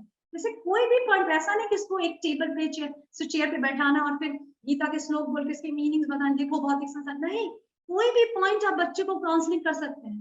किसी भी क्षण आप बच्चे को की परवरिश में कोई भी पॉइंट एक टर्निंग पॉइंट बन सकता है बच्चे के जीवन में। तो ये सब भूमिका किसको निभानी है? माता को निभानी है। इसलिए माता शुड बी वेरी स्किल्ड और बहुत होशियारी से हमें ये कर्तव्य करना है। जी माता जी, मेरा एक प्रश्न है और एक प्रश्न है कि माता जी ये 8 साल का हो गया, तो अब भक्ति में आए 3-4 साल हुए हमारे, तो अब मुझे मालूम पड़ता है कि उसको ये करना चाहिए, वो करना चाहिए, और उसको उसमें रस ही नहीं आता है, उसको तो बस खेलना है, बाहर जाना है, मित्रों को मिलना। तो मैं क्या करूँ ऐसे उसको? मैं गीता जी का श्लोक भी कराती हूँ उसको, और एक्टिविटी भी अच्छी तरह से कर लेता है, पर फिर बोलता है कि मुझे अच्छा नहीं लगता है मम्मी, मुझे अच्छा नहीं लगता और मुझे करवाना होता है। तो मैं कैसे उसको समझाऊं को वो मान जाए वो, और वो सब करे? इसके लिए क्या करूं माता? इसके लिए माता जी एक इम्पोर्टेंट, ये भी एक बड़ा पॉइंट है एसोसिएशन का, जो हम नेक्स्ट क्लास में लेने वाले बच्चों का एसोसिएशन इम्पोर्टेंट है। तो इसमें ऐसा कर सकते हैं आप कि जैसे जो जिससे भी आप जुड़े हैं, जिस भक्तों से भी, क्योंकि बच्चे क्या माँ बाप को इतना सीरियसली कुछ मामले पे नहीं लेते हैं, कुछ पॉइंट्स पे माँ बाप को नहीं भी लेंगे। जैसे आप जब कर रहे हैं तो बच्चा माँ जब कर रही नहीं, तो हमें इस मामले में एक प्रयास ऐसा कर सकते हैं कि जिस भी आप भक्त समुदाय से जुड़े हैं, भक्तों की कम्युनिटी से जुड़े हैं, उनमें जो सीनियर डिवोटीज हैं, जो उच्च कोटि के भक्त हैं, और जो बच्चे ऐसे हैं जो अच्छे से भक्ति कर रहे हैं, तो उनको बता सकते हैं कि इससे आप फ्रेंडशिप करिए। और बच्चे को भी जो डिवोटीज, जो सीनियर डिवोटीज हैं, उनसे बता सकते हैं कि मेरा बच्चा है 8 साल का है और ये मेरी सुनता नहीं, और ऐसा, तो उससे उनसे काउंसलिंग दिला सकते हैं। प्लस जैसे कई बार फेस्टिवल्स होते हैं, तब जब ज्यादा मौका मिलता है भगवान की सेवा करने का और प्रयास रहता है, ज्यादा से ज्यादा लेक्चर्स होते हैं, कीर्तन होते हैं, प्रसाद होता है अच्छा से अच्छा, तब आप बच्चे को उत्साहित कर सकते हैं सेवा, क्योंकि सेवा करने की टेंडेंसी बच्चे को पसंद आती है। आप देखिएगा बच्चा जप में ना बोलेगा, कीर्तन में ना, पर सेवा और प्रसाद ये दो चीज में बच्चे उत्साहित महसूस करते हैं।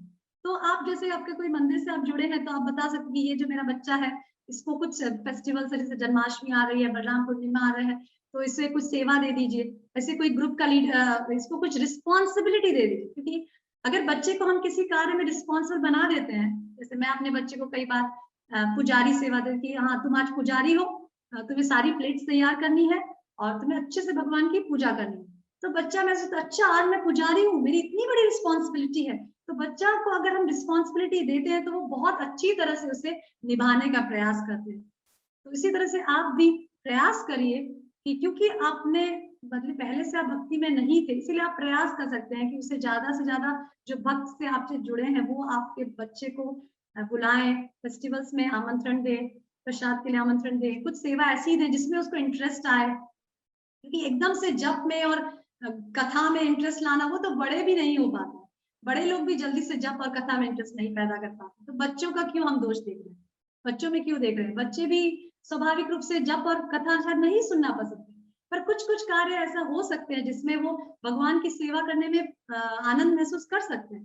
तो इस तरह से आप देखते रहे, बच्चों में ऑब्जर्व करते रहे और प्रयास करते रहे। उनका संग का बहुत इंपॉर्टेंट है कि किस प्रकार से संग करते हैं और उनके फ्रेंड सर्कल किस प्रकार से है, तो धीरे धीरे उनको कम करके भक्तों के फ्रेंड सर्कल में आप उसको लाइए ताकि वो प्रोत्साहन मिले। और अगर भक्तों का संग करेंगे तो ऑफकोर्स वो धीरे धीरे उनकी अनर्थी जाएगी। एकदम से आप ओवरनाइट चेंज नहीं देख सकते। और ये सब जो ये चीज आपको समझनी पड़ेगी, ये जो शिक्षाएं हैं वो ओवरनाइट काम नहीं करेगी कि आपने आज कह दिया कि जब करो, साधना भक्ति करो और ये गीता पढ़ो और एकदम ओवरनाइट आपके बच्चे में दूसरे दिन से चेंज आ गया, ऐसा नहीं होता। कोई भी संस्कार हम बच्चे को एकदम से डालते हैं तो उसको फ्रैक्टिफाई होने में टाइम लगता है। जैसे पेड़ पे अगर पेड़ उगाते हैं तो एकदम से तो फल नहीं आ जाता, टाइम लगता है। उसी तरह से आप प्रयास करते रहिए इसे अक्षय कृष्ण भावना भावित बनाने के लिए। आपका प्रयास कभी भी निष्फल नहीं जाएगा। किसी स्टेज ऑफ, भले आज वो बच्चा आपका ऐसा लग रहा है कि बिल्कुल ऐसा नहीं, बड़े होने के बाद वो जो संस्कार आपके दिए वो 100% फ्रक्टिफाई होंगे, फलीभूत होंगे और उसका रिजल्ट 100% जब वो बड़ा होके उसके कुछ मोड़ पे ऐसा समय आएगा तो वो जो शिक्षाएं आपकी दी हुई है गीता से, भागवत से, वो जरूर उसको काम आएगी और वो उसके लिए आपको थैंक यू करेगा, धन्यवाद करेगा। जी माता जी, आभार। थैंक यू माता जी। मैं अभी क्लास वाइंड अप करूंगी। नेक्स्ट क्लास में ये टॉपिक फिर से कंटिन्यू करेंगे और उसमें आपके क्वेश्चंस और लूंगी मैं और काफी सारी समस्याएं जो है मैं चर्चा करूंगी। हरे कृष्णा माता जी। हरे कृष्ण। प्रणाम। हरे कृष्णा। हाँ माता जी, बच्चे फूलों की सेवा भी बहुत अच्छे से करते हैं, मन से करते हैं। जैसे तरह तरह के फूल ला देते हैं ना, तरह तरह के फूल उनको देते हैं, फिर उनको बताते हैं हम कि ये फूल का ये है, ये फूल चंपा है, ये फूल वो है, उनको बताते हैं। तो जब बच्चे इंटरेस्ट लेते हैं फिर वो अपनी तरफ से सुंदर सुंदर छोटी छोटी मालाएं भी बनाते हैं। तो ऐसे बच्चों को इन्वॉल्व कर सकते हैं अपन। माता जी बहुत अच्छा है, ये सब एक्टिविटीज बहुत अच्छा है। ठीक है, हरे कृष्णा। आप सबका धन्यवाद क्लास में उपस्थित रहने के लिए। हरे कृष्णा।